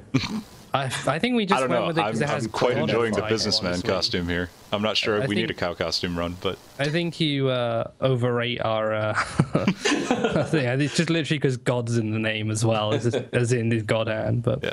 these Flicky runs segues are not all that pretty hilarious. complex. No, They're just these fun. are pretty hilarious. The swim in air glitch is prolific amongst the God of War series and is especially hilarious. Some of the animations it has, like completely, it saves the animation you're in sometimes when you start flying, and so you fly like in an iron cross, and it's pretty great. I love it, and now you can see it in HD, and it's a whole nother game. It's still exactly as broken. I'm just absolutely enamored with business Kratos here. It just loads more quickly. Just wearing 2 suitcases on his shoulders like wings. Is Sorry, how does the cow Okay. costume change the route? You I got me. don't know. I don't Very know. intriguing. He didn't explain that part, unfortunately. So You know, maybe one day. All right. Hey, I'm only working with what I have, guys. Yeah, that's all we have. That's all we have. Hey, Flicky, what are you doing this weekend? You getting hammered? I'm hammering Harry. That doesn't work, does it? See, I was not going. I was not on the same wavelength as you at all. There was I? Indeed. That sounds like a pornography. Indeed. Right. Well, that's what I'm. I know what I'm doing this weekend then. It's hammering. I'm hammering Harry, dude. I don't care what you guys think. No, it's hammering Harry. It's NES Japanese version, 835 by Nezgumba, with it's like a ooh, it's like a big O. He says it's a pretty unknown game that happens to be badass. It's a short run though. Short though, but good. This was a really good run. I didn't want to switch to the Famicom version because of the Let's Get Busy in the PAL version. Hey, Hammer and Harry, let's get busy. But the Famicom saved me a lot of time. So excellent. There you go. You gotta. Sometimes you just gotta go with the faster version. That's true. Whether you like it or not. So I've never played the NES version or seen the NES version before, but the SNES version is fantastic. I recognize the sprite. I didn't think I knew this game, but I know the sprite of the main guy. There's an arcade version of this as well. Yeah, that's what I understand. Which is what the music here is taken from. The sprite kind of reminds me of the same styling as of like Super Dodgeball and River City Ransom. Yeah, I'm reminded as well of like I reckon the Wreck-It Ralph name was heavily inspired by this. It's awfully similar. You think so? Could be. Hammer and Harry, Wreck-It Ralph. That's basically the same thing. Close enough. Yeah. All right. Page Home Alone change. 2. How exciting. Yes. Home Alone back on our screens for the first time in a long time. So Home Alone 2 Lost in New York, this time on NES. Any percent in 801 by Extra Guy. This is a really solid run, can save more time with better elevator RNG. I wonder if he knows he could run Home Alone on Game Boy like 4 times in the time it took him to do this run. That's the only Home Alone game I'm familiar with, and that one was quite wacky. Well, I feel sorry. Oh God, Macaulay, why? You had so much to live for. Praise be to games where you get to play as Macaulay Culkin. Yeah. What's that on his head? What's going on here? I'm not sure. It's like a bike helmet? Maybe. He's secretly Larry from... All I know is he just jumped his ass out of a 5-story building. He looks very hunchbacked as well. Like he does not look healthy. Hunched over, and he's got like a bowl on his head. And there's people. This seems like it's He's doing action stuff. He has to be an action pose. Yeah. And everybody just keeps coming out of the brush wasn't actually approved by the American Dental Association. I think you're playing as adult Macaulay Culkin when he's on a come down or something, or in the middle of a high, and he's just like pegging it through the streets just to try and escape from these rats that he thinks are attacking him. Yeah, climbing lamp poles and stuff, and somehow not getting arrested. Yeah, and people come out of the bushes and try and club him to death. It's like, those are the cops, actually. So what? Yeah. Out of my way! I'm a former child actor. That's the excuse. That's always my go-to excuse. I just came out of the sewers where rats tried to attack me. Sure they did, Macaulay. Come with us. All right, Kung Fu Jesus. This game begins with K, as does your chosen ID, and there are 2 of them. There's 2. Should just I read like both there of them? were 2 Jesuses, so you should go for this one. Okay. Yeah. So the first one is an any percent, apparently is a PC game called Craven Manor. Any percent in 945 by Mirror's Mind. And he says, I'm speedrunning this game since the beta. It's a short horror game with great potential for speedrunning. Unfortunately, there aren't any skips or glitches yet. All right, the footage we're watching right now is from any percent, and then there's a 100% highlight afterward. So. Oh. Any of you guys played this game, Craven Manor? I've never heard of it. I've never heard of it either, yeah. I've never heard of it, but I'm looking at the highlight footage, and I think I want to change that. Yeah, it does seem... It looks interesting. It looks pretty detailed. I don't know why there are floating things, but, I mean... Reminds me of... Oh, it's a PC speedrun. That's just what it's Is like. this supposed to be a horror game, I guess? Yeah, it seems I that way. assume so. I'll say, Well, it reminds like me of this puzzle-solving god-awful game I played called Only If, which is a free, I guess, horror game. And yeah, that lasted the whole of maybe 2 levels before I just said, you know what, this game is absolute trash. I'm not touching it anymore. If you're scared of fire, it's probably pretty horrifying. Yeah, this one actually looks really good. I'm gonna mess around with that. All right. So if you want to go ahead with the 100%. Yeah, and then the 100% is in 12:36, so that's roughly a little under 3 minutes. Since there are no skips or glitches, the best possible time isn't that far away.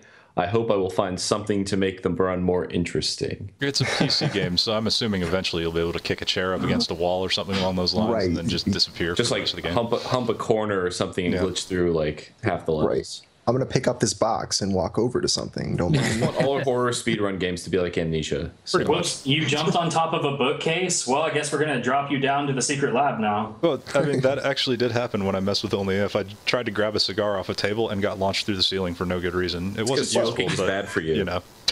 Really, You can't even pick really things up like in to that game. see blind runs of these PC games, and it'll just be people running around picking up objects and seeing if they can pick things up. And as soon as they do, it's oh god, dude, I picked something up. It's over. I'll just watch PewDiePie for that and get out of my hair.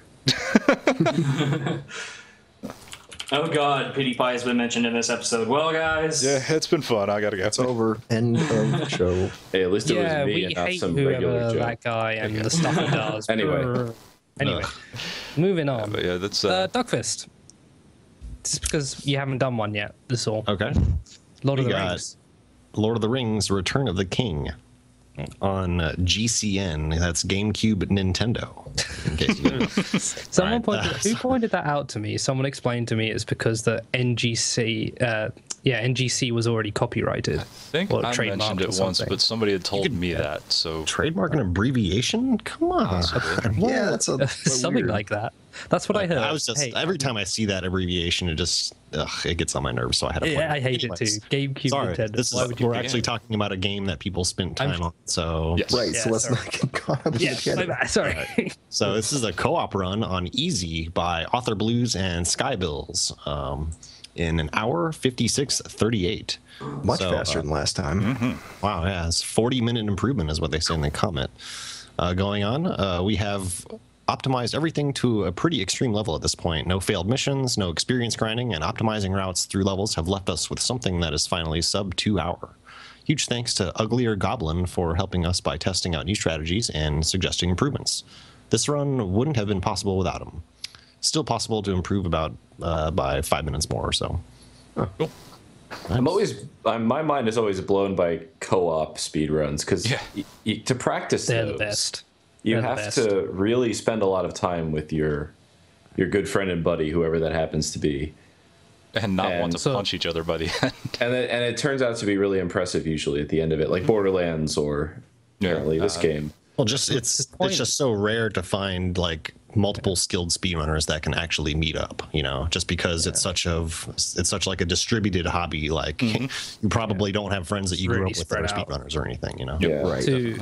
To explain that as somebody who's done it, it's actually it's really easy to put the hours in, like a lot easier than it is for other games, just because it's so much fun. Like it's when I did It's it, more interesting than you by yeah, yourself. it's when I did it, it was more like something you would do anyway.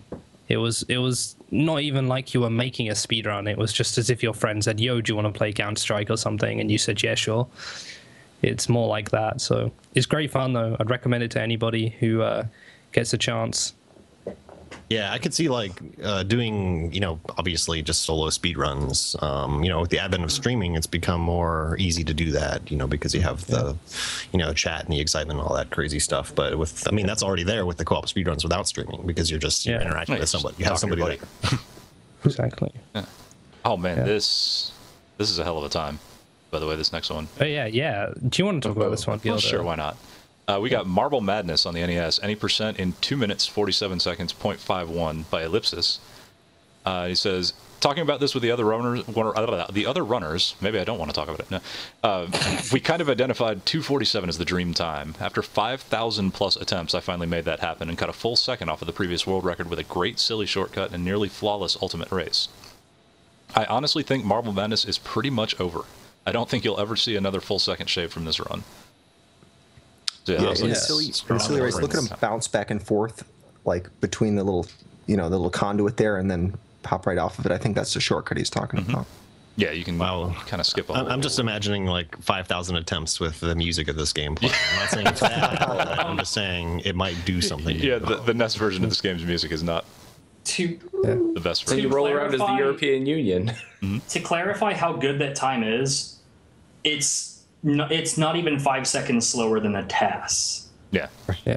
Of a game like this. Wow. Yeah, This is cool to see because Marble Madness was always, it was one of the first games that was like the CGDQ and AGDQs and that, so it's been run for a long time. Yeah, I remember Andrew G doing it back at AGDQ 2011 and CGDQ and so on. Like, yeah, there it was. Sorry. Really cool. So it's really great to see it improved like this long, and I'm happy to see it again. Run it back Very one more happy. time. Right. Yeah, Coming I up feel right here this will be is- the silly skip. So you kind of bounce off the wall and then just skip that entire ramp section there.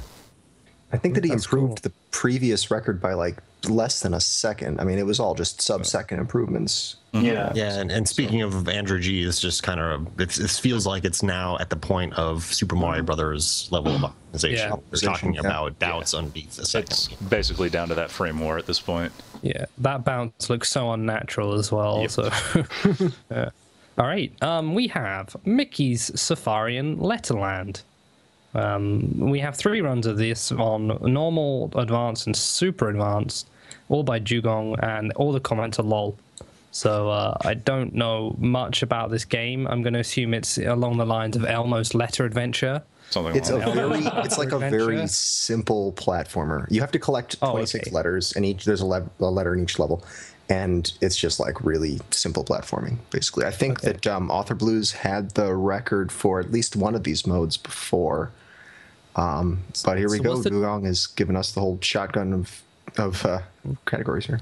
What's the difference between the 3 levels then? Oh, he doesn't seem to several be picking up minutes, the apparently. letters. Yeah. Maybe Right, you if have to he's pick up not exotic picking up the- levels like Q in the harder stages. Oh, wow. Gotta get really rare letters. All right, I'll say this looks fucking awful. There's nothing happening, man. He's not Awful games even- block anyone? He's not even picking up anything. And there's He's not pulling many out bombs for no reason. Yeah. I don't know why he's doing Yeah. I guess you don't actually need letters to beat Letterland. Who knew? No. So, I'm trying to figure out what the difference in difficulty that would cause such a gigantic difference in time would be. Maybe you don't have to play all the levels or something along those lines. I don't know. They Must don't not, give you 'cause all the letters. You only have to memorize like the first 10. That's what I was thinking. Like, it would surely mislead a lot of kids who seem to be like, oh, yeah, I'm only at the normal alphabet Yeah, so far. vowels only. Like, Yeah, so you've only got the vowels and the S, T, and R. RSTLNE. Yeah. All right. Okay, we have Othello, which hopefully based on the hit play. Yes, this is No, based on the Shakespeare play. Yeah. It's The level Shakespeare 1. play. It's level 1 difficulty in 25 seconds by Jugong. I did it. He did it, yeah. I think he did.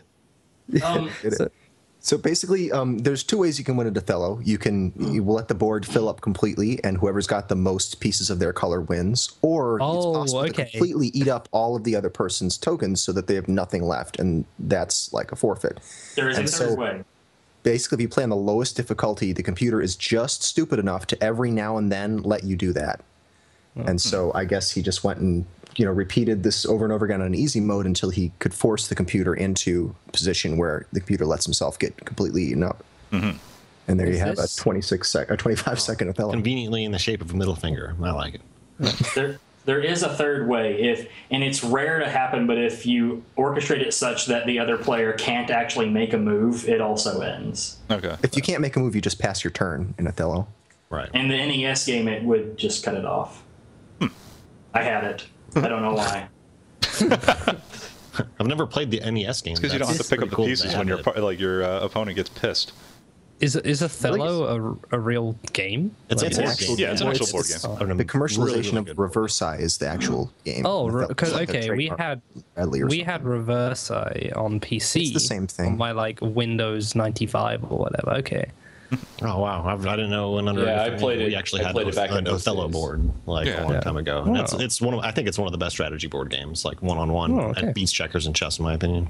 It's really good. Nice. It's really fun. Yeah, I like It it. is. Othello. Okay. All right. Now it's even more embarrassing, that I wasn't just making a joke. I literally just had no idea what Othello was, and that's the first thing that came to my mind. So, Oh, there you go. Feasel. Now this is something you can talk about. Sure. Oh, Prince of Persia. Yeah, that's a game Yeah. I've played.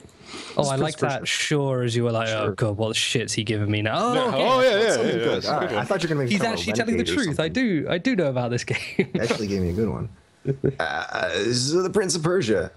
Basically, this is a game that I'd been working on, and Mike the viewer is someone who picked it up around the same time, and he's basically using similar route to what I came up with, except he found a few better setups for some of the tricks. He's also basically pulled out all the stops and is going for all the really risky stuff, and he even found a new trick called the crouch cancel.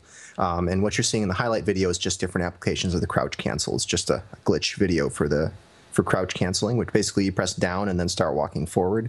And that moves you over by a very small amount. It also lets you cancel out of the sword pickup animation. It's got a bunch of different uses in the game. But it is one of the main improvements to the game within the past week. So we were right. When you were trying to figure that out in the channel then, right? I think I remember I was watching you that one night and I was like, is it a crouch cancel or something? Yeah, there's a bunch of places. Yeah, we were talking about a spot where you're trying to get close to the wall or something like that. It was like the task started running forward and then just ducked real quick or something along those lines.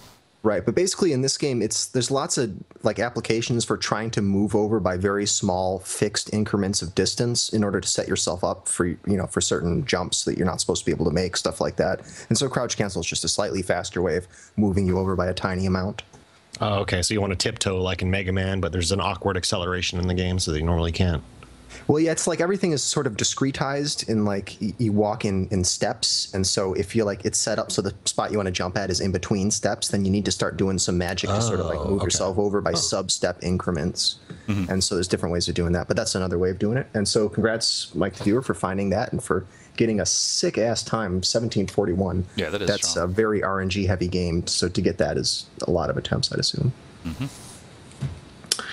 Oh, God, speaking of a lot of attempts. Yeah, I was going to say, I don't know if we have anybody who knows anything about this next. So Renegade is the game, and this is my run here. Oh, I forgot to say what version it is. It's any % US version.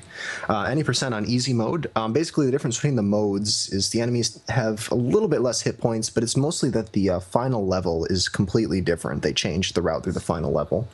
So this is easy mode in 5:24, which is like a 6-second improvement over my previous PB, which in turn was like 20 seconds improvement over the one before that. But basically the real trick to this game is keeping all the enemies on one side of you so they don't surround you, and that lets you do the the jump kick, grab, knee kick, and then throw combo that you can use for pretty much every enemy. And so you just cheese out all the enemies in the game, and it's just a matter of manipulating the enemies so they won't do that to you. So they won't get on both sides and do that back to you. But you see me throwing lots of people into the water, knocking that first enemy off the cliff. I see. Yeah, you beat up ladies a bit. We are officially watching more kicking and punching. Nothing wrong with that. Yeah, do you still drive around on the bike indoors? Oh yeah, there's bike driving. Sure. This game whoa, more complex than God Hand. Come on now. It's Renegade, y'all. God Hand don't have motorcycles. But it does have rocket launchers and throwing rocket launchers at people. And you got the running punch too. This is all coming back to me now. I saw you streaming the other day and you had a Tony Danza pun or something. And I was like, oh, dude, it's the Tony Danza. Like, what is that game actually called? Tony Danza Running Punch Fest. Yeah, that's it. Beautiful. Oh my god. Right. All right. The thing is I don't know who Tony Danza is because of whatever TV show he was on wasn't aired. I have no familiarity with it. So when people say Tony Danza, I think Renegade. Good, you should. Perfect. So, okay, good. That's all right. It's pretty good. It's probably a more pleasant thought than anything else he's done. So. All right. Risk of Rain. Let's pass this one over to Kung Fu Jesus for no real good reason. Okay. It's a nice long load of words for you to read. So. Let me get my words mouth going. Let's see here. Risk of Rain. It's my second favorite. PAL. Like PAL means something. I guess it's just the. So it doesn't mean anything at all. That's Onin fucking with me. Yep. That's him fucking with me. He does it. The PC is your pal, everybody. Just remember. And IGT %, which could mean literally anything. Maybe they'll say in the description. Probably in-game time, I'm assuming. Okay. Trying to maximize in-game time. Time is 3 minutes, I guess. Yeah, I would guess so. Is it? Yeah. Okay. And this category of Risk of Rain aims to beat the game with the lowest in-game time. It was in the description. Yeah. Bingo. Lowest in-game timer count with complete disregard for real time. To accomplish this, you play the game as normal up until the temple. Then, as you enter the portal to the final level, you kill yourself using the glowing meteor. This causes you to respawn at the last level at level 1 with the timer at 0. Then you kill Providence as fast as possible with only the resources from that level. This category is stupid. You're wasting 12 minutes of gameplay on stuff that doesn't affect anything for just 3 minutes of actual run with pretty heavy RNG. Nice. The amount of items you're able to get is very random, both depending on chest spawns and mob spawns for the money, but it's technically a speed run, and this time can be challenged. Right. I feel like Owen, you're my hero. Run that comes my about. hero. This is the kind of run that comes about when somebody's good at a game and there's a new runner who's claiming world record in a stupid category, and they're just like, "Oh, I guess this is the easiest way to shut this guy up. All right, I'll do it." I mean, you can't like kill a category once you've started it. Yeah, that's true. People run with it. Gotta deal with it. Once it's like a god in Discworld, you know. Once somebody believes in it, it's there for good. No matter how big or small. Yeah. All right, so well done, Odin. Yes. I don't know if you want sympathy for this or what, but no. He does say it's stupid. No. Yeah. I have to have the link to the run, the next one. I have to have it. At TSSB. Well, you can get it. Do you want to read about it? Rocky Rodent is a badass SNES game. It was SNES US any percent in 109.34. Saying, I'll improve this run more. Way too many deaths for me to call this a speed run, but the game really does have a strange affinity for killing you. It really does, it's true. So I guess I can't really blame myself. I'd like to think that somewhere around 30 minutes is possible, still writing and optimizing. Author Blues, we need to talk.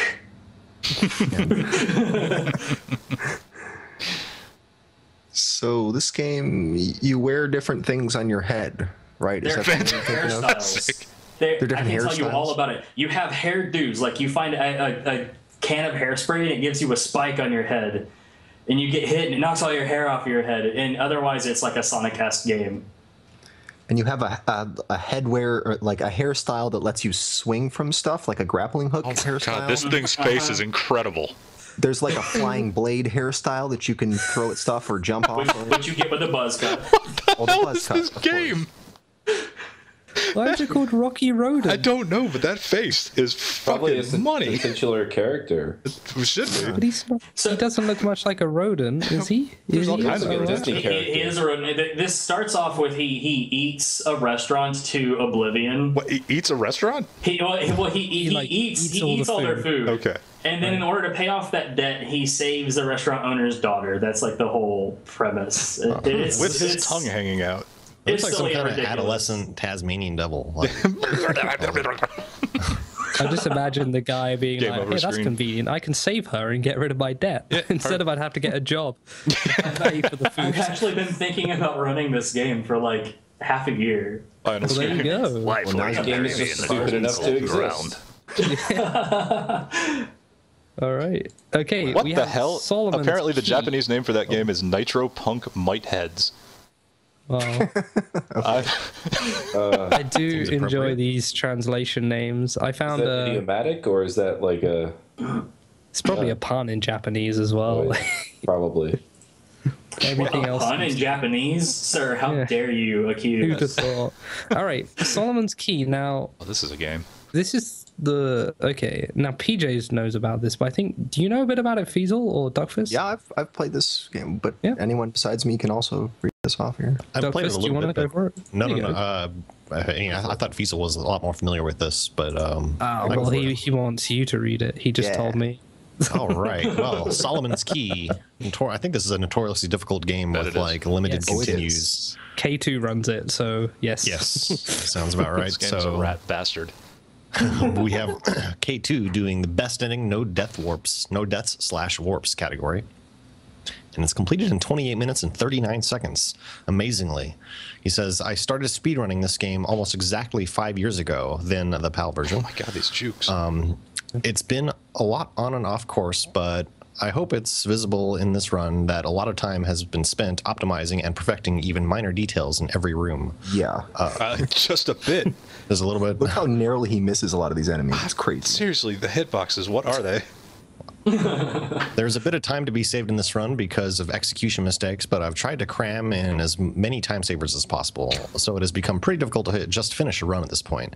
This is likely my final contribution when it comes to speedrunning Solomon's Key. Good luck to future runners if they decide to try to push the time lower. For me, it's on to other projects. Jesus Christ. It's cool to see K2. So K2, for those of you who don't know, if I recall correctly, he's Dutch, I believe, and he's very well known for running ridiculously hard NES games. Like, you look at the list of the hardest NES games, and his name's on. Right, on he did Cobra. He did Cobra Triangle. He did Cobra Triangle. That the game Solomon's is Key. a bastard too.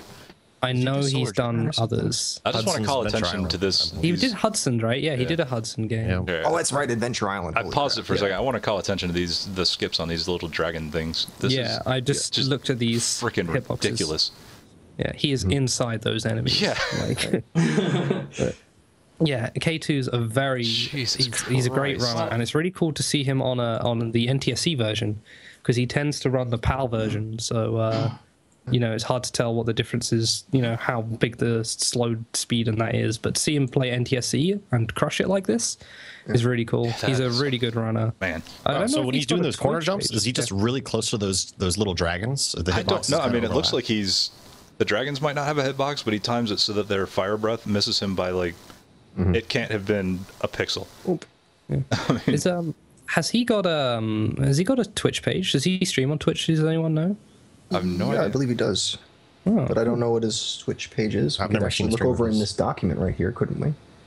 Probably good. Yeah, there's a runs Twitch in link SGA. for it. Yeah, it's KTWO123. Well, there you go. You guys should check that out from time to time. He's a really he's a good runner, and he's someone I haven't heard much from, actually. Like, he puts runs out from time to time, but I'd love to see him at an event or something.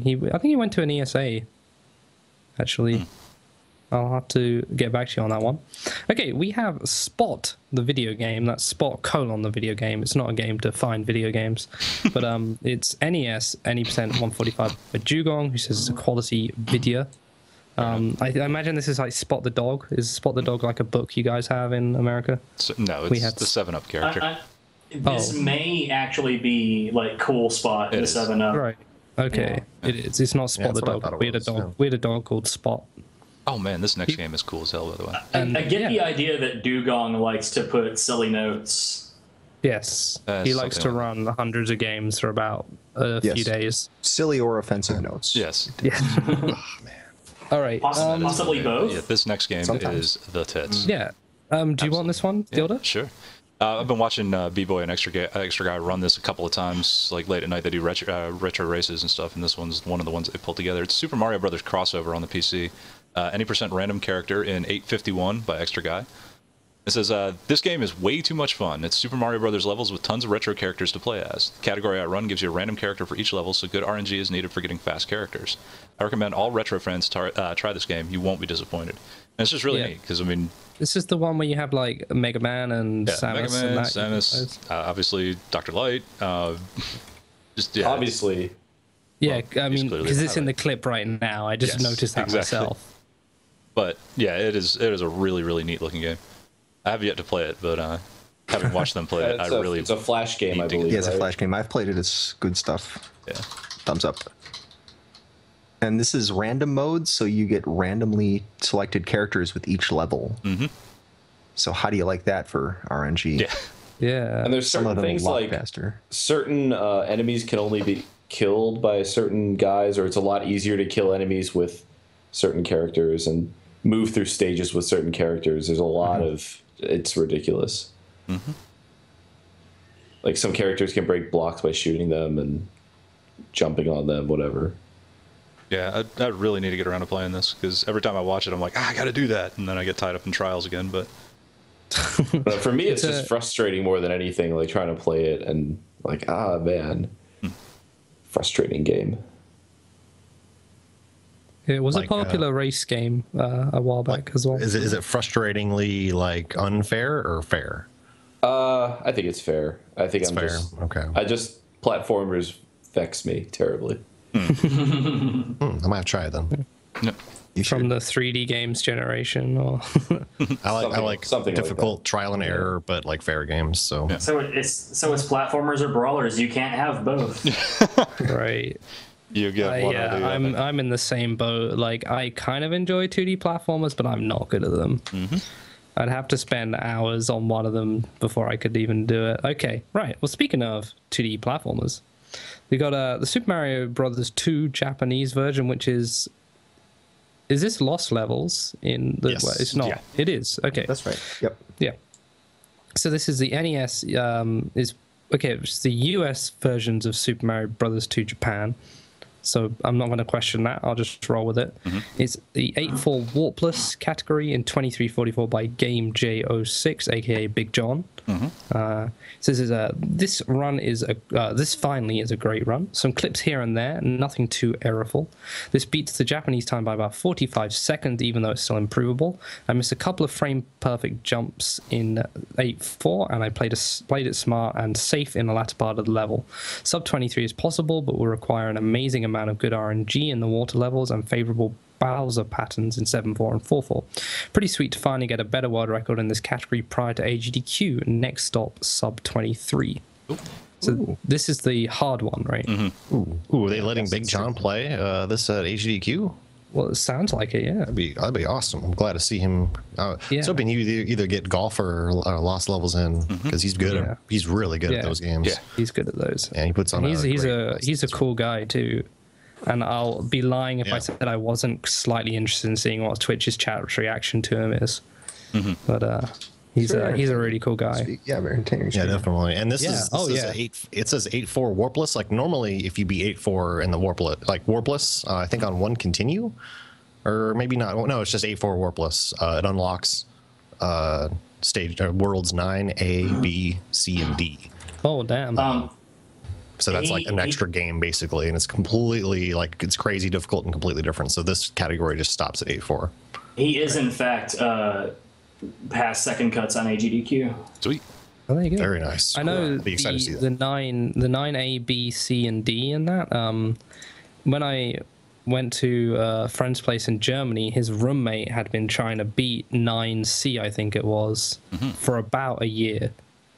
Something like that. It's a massively difficult stuff, very precise stuff required. So, as cool as it would be to see those, I can understand why he's not doing it. I think he can do it, and he has done runs of the full thing. And he also has just World A through or World 9 through World D category as well. That makes sense. Yeah. Wow. Cool. But Hey, there he is in the All chat. right. We have Super Metroid. Oh yeah. Yes, 100% in 1:17:26 by Zost. Surprise. He says, yeah, well, yeah, it's either going to be Zost or Cop Power, or it could be any number of people, actually. I know, I'm just messing around. But. Yeah. So, Desi and CPA Dolph have made new tasks since I last played this seriously. Plus, there are a couple new things I found, as well as folks like Epic, Cot, and Eternize 2. So, there's a lot of cool new room strats. Yeah, Super Metroid is the game that just keeps on giving, and the runners keep on finding stuff and improving things, and it's truly more than ever now a speedrunners game. Now it's full of just so much tech, Lots of so sick much damage interesting boosts, lots of tech. It's just great. yeah. So this one, And you the get to see some runners, damage boosts, and you get to see some short charging, and then lots of spring ball strats in this highlight here. And that was really the cool. runners seem to be getting better and better and better non-stop, and I don't know how they're managing it, but Yeah. Yeah, it's pretty amazing that this game doesn't just top off, where you get the point where it's like, all right, there's the run. No one's going to be able to beat that, because it's just like constant improvements in this game. Yeah. It's testament to the runners and the game itself. So that speed ball to spring ball, one morph in midair. Damn, just looks cool. Absolutely sick. So yeah, congrats Zost. Yeah, 100% has a bunch of extra item fanfares and stuff, but you get to see all the other items, and there's just excessive amount of tricks that you get to normally actually wouldn't be able to use. see. You can actually use stuff in it, like you use the grapple beam in this. You use all kinds of things that you don't even That's getting look a little at in any crazy. percent. I don't know about that. All right. Then we got Valkyria Chronicles. 2. On PSP. This is any percent normal in 4 hours, 35 minutes, and 36 seconds by Wandering Mind.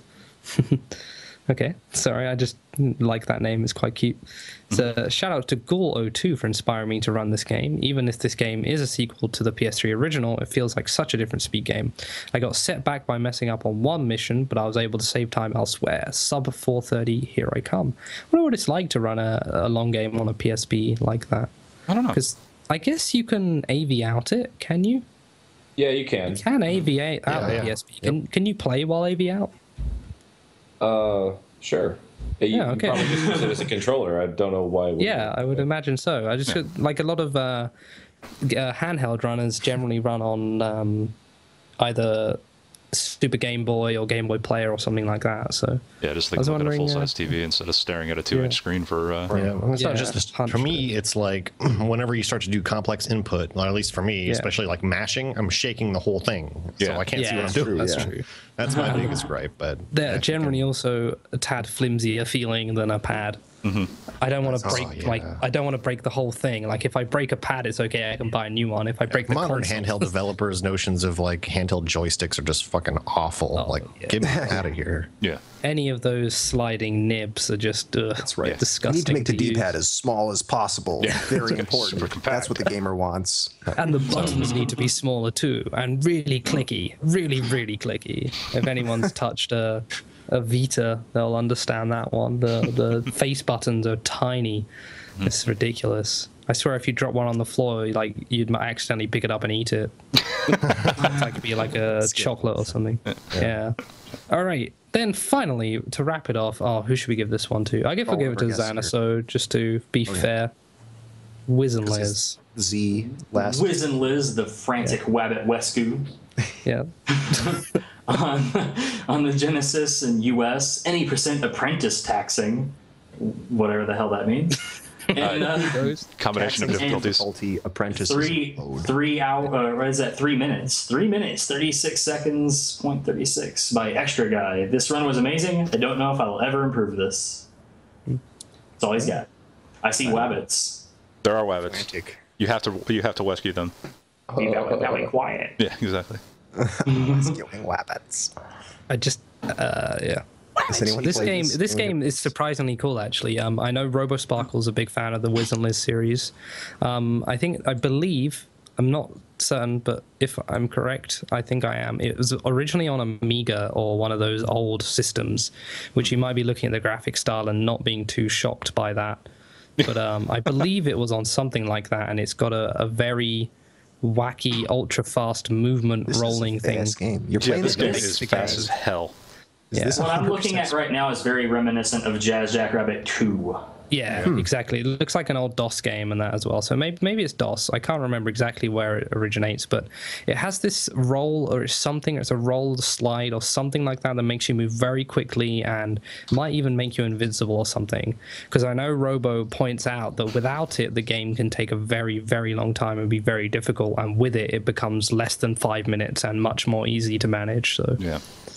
That's my Wiz and Liz knowledge for you there. Good man. But it looks really cool. It does. I know Robo Sparkle talked to me about it a lot. Just one thing I'd like to point out, Wandering Man did say in chat that you can use it as sort of like a console for your TV, but he also points out that he puts a pillow under it in case he drops it. Good. Safety strats, man. Safety strats. It's just a game. Like yeah, good idea. There you go. Wiz and Liz was definitely Amiga. There we go. You know what else is cool? It was Amiga and Sega Mega Drive. There you go. Ooh. Yep. You know what else is cool? What? We're all out of records. We are all out of records, but we got one other thing to talk about. We do. We have a couple of other things. Yes. A couple. Wait, what's the one that isn't DeuceCon? Chicagothon. Oh, Chicago. Okay. There's 2 marathons coming up this coming weekend, 16th through the 19th for DeuceCon. Both live marathons. Yes, both live marathons, and the 17th through the 19th, I believe, for Chicagothon.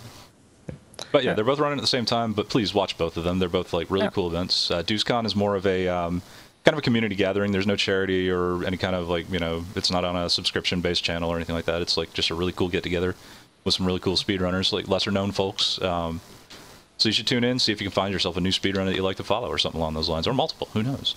Is this happening live somewhere? Yeah. Yeah, live in Austin, Texas, actually. Austin, Texas. Okay. Am Are I you kidding me? I should be there. Yeah. should. Why didn't you go? It's this weekend. I didn't know anything about it. Am I? How about we link the channel? Hang on. Oh, yeah. Am I correct in thinking that these, outside of Crystals for Life and the Chicago event that happened, I want to say in 2012, are these the first non-GDQ? Well, no, Chicagothon events like is a GDQ like satellite type thing. We'll be raising money to get a few people that are a little bit short on It's a funds live to get one. there. So It's getting it's people one of the to few. GDQ. Yeah. Right. So the good thing is though, is as somebody who's been a really big fan of live meetups and events and that anyway, which I believe JuiceCon's more of a meetup, as it were. Yeah, JuiceCon is more, it's just, there's no charity, there's no donations being taken or anything like that. It's just straight up speedrun marathon. Yeah, it won't be 24 hours a day. Like early morning North American time, like we won't be streaming, but until like probably like 2 a.m. and again at like 10 a.m. Chicagothon's following pretty much And then the same starting format. at like midday or something, most likely, right? Yeah. So that's cool. So we got a few of these in Europe have happened too, and it's cool to see more in America because like you guys, well, you should be having fun as well.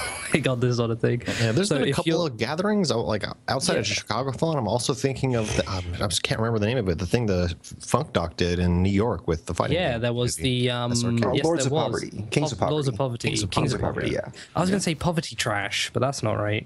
But speaking of DeuceCon, Which we were. would do you like to have play a your- little something for y'all. Deuce asked me, or well, I guess commissioned me to make a little trailer for it. So we're going to play that.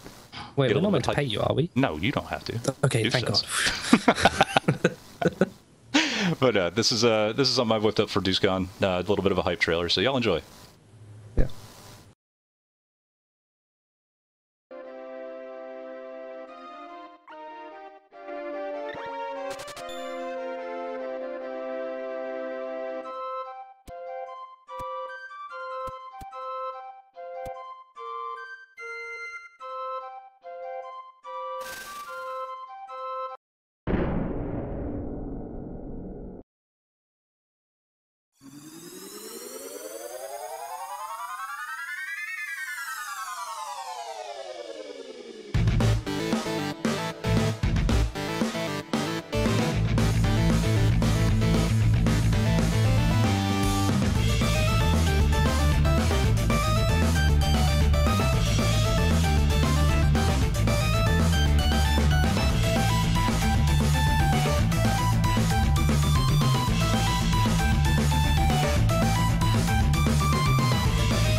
I have enough ridicule in my life.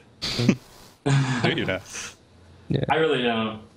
Are we back on? We are now. Gilda? Yes, we are. Okay, sorry. I max screened the video was and cool. I was watching it. Yeah. That's nice. So, JuiceCon, can people still go if they didn't know about it before? No, I do believe it is invite only. Just 'cause it's invite only. It's being held at his house, so it's not Right. like he doesn't have a huge venue for it or anything like those. Then maybe I wouldn't go if I had known the time. I'm just, I'm too busy for that. I've got other things to do, guys. Okay, so I'm much too important for DeuceCon. who is going? Duckfist, I know you're going, right? Yeah.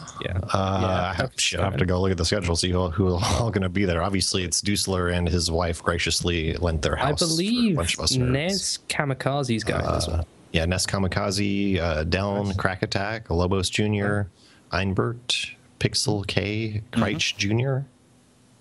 What's the juniors? Oh, okay. There's two. Yeah, there's two juniors. I just noticed that. Neerum, Square Wave, and Pasky, aka I Like You Rudy Betamake. Oh, that guy. Nice. Yeah. Confuevos. Then the Crispy 22, Garrison. I think I always said Garrison, but I said Gary, but whatever, same thing. Gary's Ness Kamikaze, and that's everybody on the schedule. I don't know if there's more people, but that's all that's on the schedule. Cool. So. And then Chicago-thon, where's that being held as well? Obviously Chicago, but is it someone's house? Is it? Yeah, it's at someone's house. That's why it's also invite-only type thing. So. Nice. All right. Neat. Well, I would say to people to make sure that they try and go to these things, but I guess make sure you try and get invited. Yeah. Well, make sure you tune into them. That's just the watch key. it. Tune into both. Just watch Run it. a multi-Twitch, damn it. Yeah. Yeah. Watch them. Support. Like, obviously, don't donate to JuiceCon, but right. say that you would, if you could, something like that, and do help out with Chicago-thon. That's where guys, if you said people are trying to get some cash for AGDQ funding, but it's going to be they're cool. I would say again though, if you're gonna, if you can get to a live event like that, do go. Do go. Like, even if it's GDQ, go there and. You have they're a blast. They're a real blast. Yeah, sweet. Is there anything else we should mention? No, just if the guests want to give some shout outs. Yeah, okay, yeah. If guys, KFJ, do you have any shout outs you'd like to share? Just the usual ones. Global Yoshi's Cookie League. Go Esports. Support esports, y'all. Support esports. And if you can find a GYCL tournament happening near you, don't be intimidated, because there are very few people who are super powerful. You just show up and have a good time. Oh, there you go. All right, and then Zanaso. Yes. Have you got any shout outs, anything you'd like to say, anyone like to advertise, or people you'd like to say hello to, I guess? Well, shout outs to anyone that I've learned something in God Hand from. Flan Pop, Beardo, Mike Cobb, KFJ, obviously. Yeah. And shout outs to God Hand's 8th anniversary that was 2 days ago that I forgot about earlier. I should probably get God Hand some flowers or something to make up. For having forgotten. Poor God Hand. Nobody ever Poor remembers. God Hand. All right. It's okay, Gene.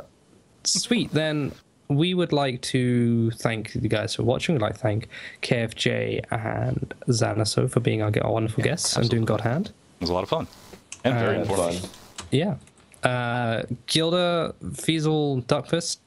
Obviously. Do I normally thank you guys? Like, nope. Do we normally thank each other? Son of a bitch. Do we I'm struggling here. It's like for co-hosting and that, I guess, You're I welcome. can't really thank myself because that's weird, but I kind of Flicky. fell into All that right, one. Flicky. I couldn't figure it out.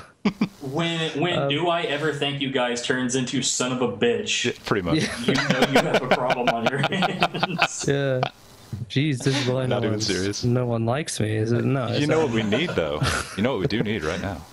What do we need? A raid target. We do need a raid target. You should get a raid target, and I need to log into this account so I can run some Twitch ads. Yeah, you got to do that, too. Oh, Jesus. Who's got a raid target for us? Flicky, you should Don't find use a Chatty. raid. It has the ad thing built right into it. Hey, there you go. Alrighty. But can I be logged into multiple accounts at once? Yes. Wait, accounts. I don't know. Yes. I don't know, but Google now saves both passwords, so next level Chrome stuff there. All right, let's get to Oh my yeah, you can, dashboard. but you'd have to launch multiple instances. Ugh, outrageous, not enough, not good enough. All right, I'm ready to go with my adverts. So we'll be running 3 minutes of ads after we're all closed off, just to, if you want to stick around and watch some of those, that'd be fantabulous. I think we have our list of previous raid targets as well that we should probably look at, if there are that many choices. Have you guys looked at things? I have not yet. Huh. Doing anything Let but me taking see my here. notes. Means the Skype thing is going to disappear when I start looking. I'd say. Oh wait, hang on. We have a decent follow list on any sequence breaks. I'm actually all right with Duckfist suggestion right there. Okay, hang on. Okie doke. Sure. Yeah, I'm sold. We'll just go with that. Let's see. In 20 minutes it'll load up. Oh yeah, that actually makes perfect sense. Do you have a message? Do we have a message? Do we have a message? Let's see.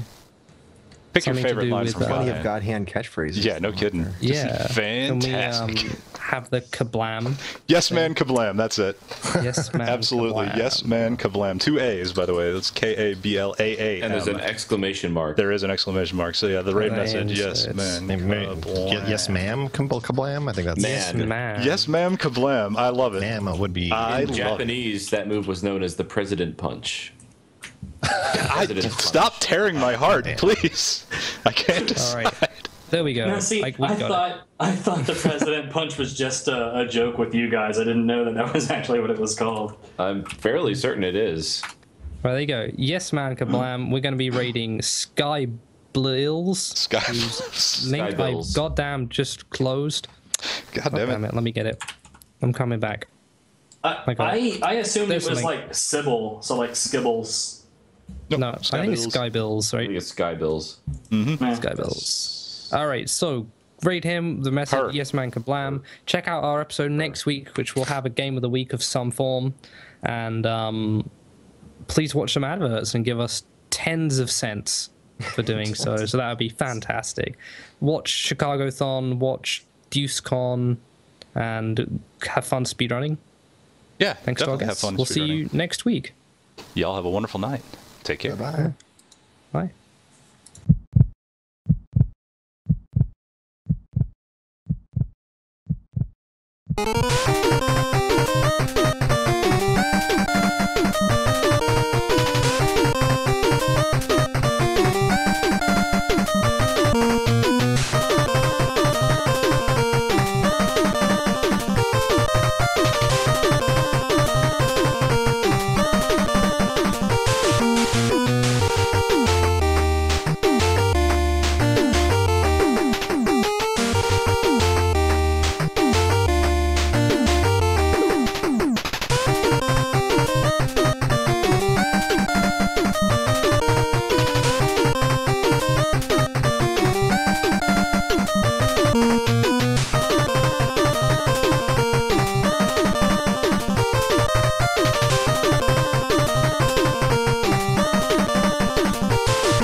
The Sunday Sequence Break.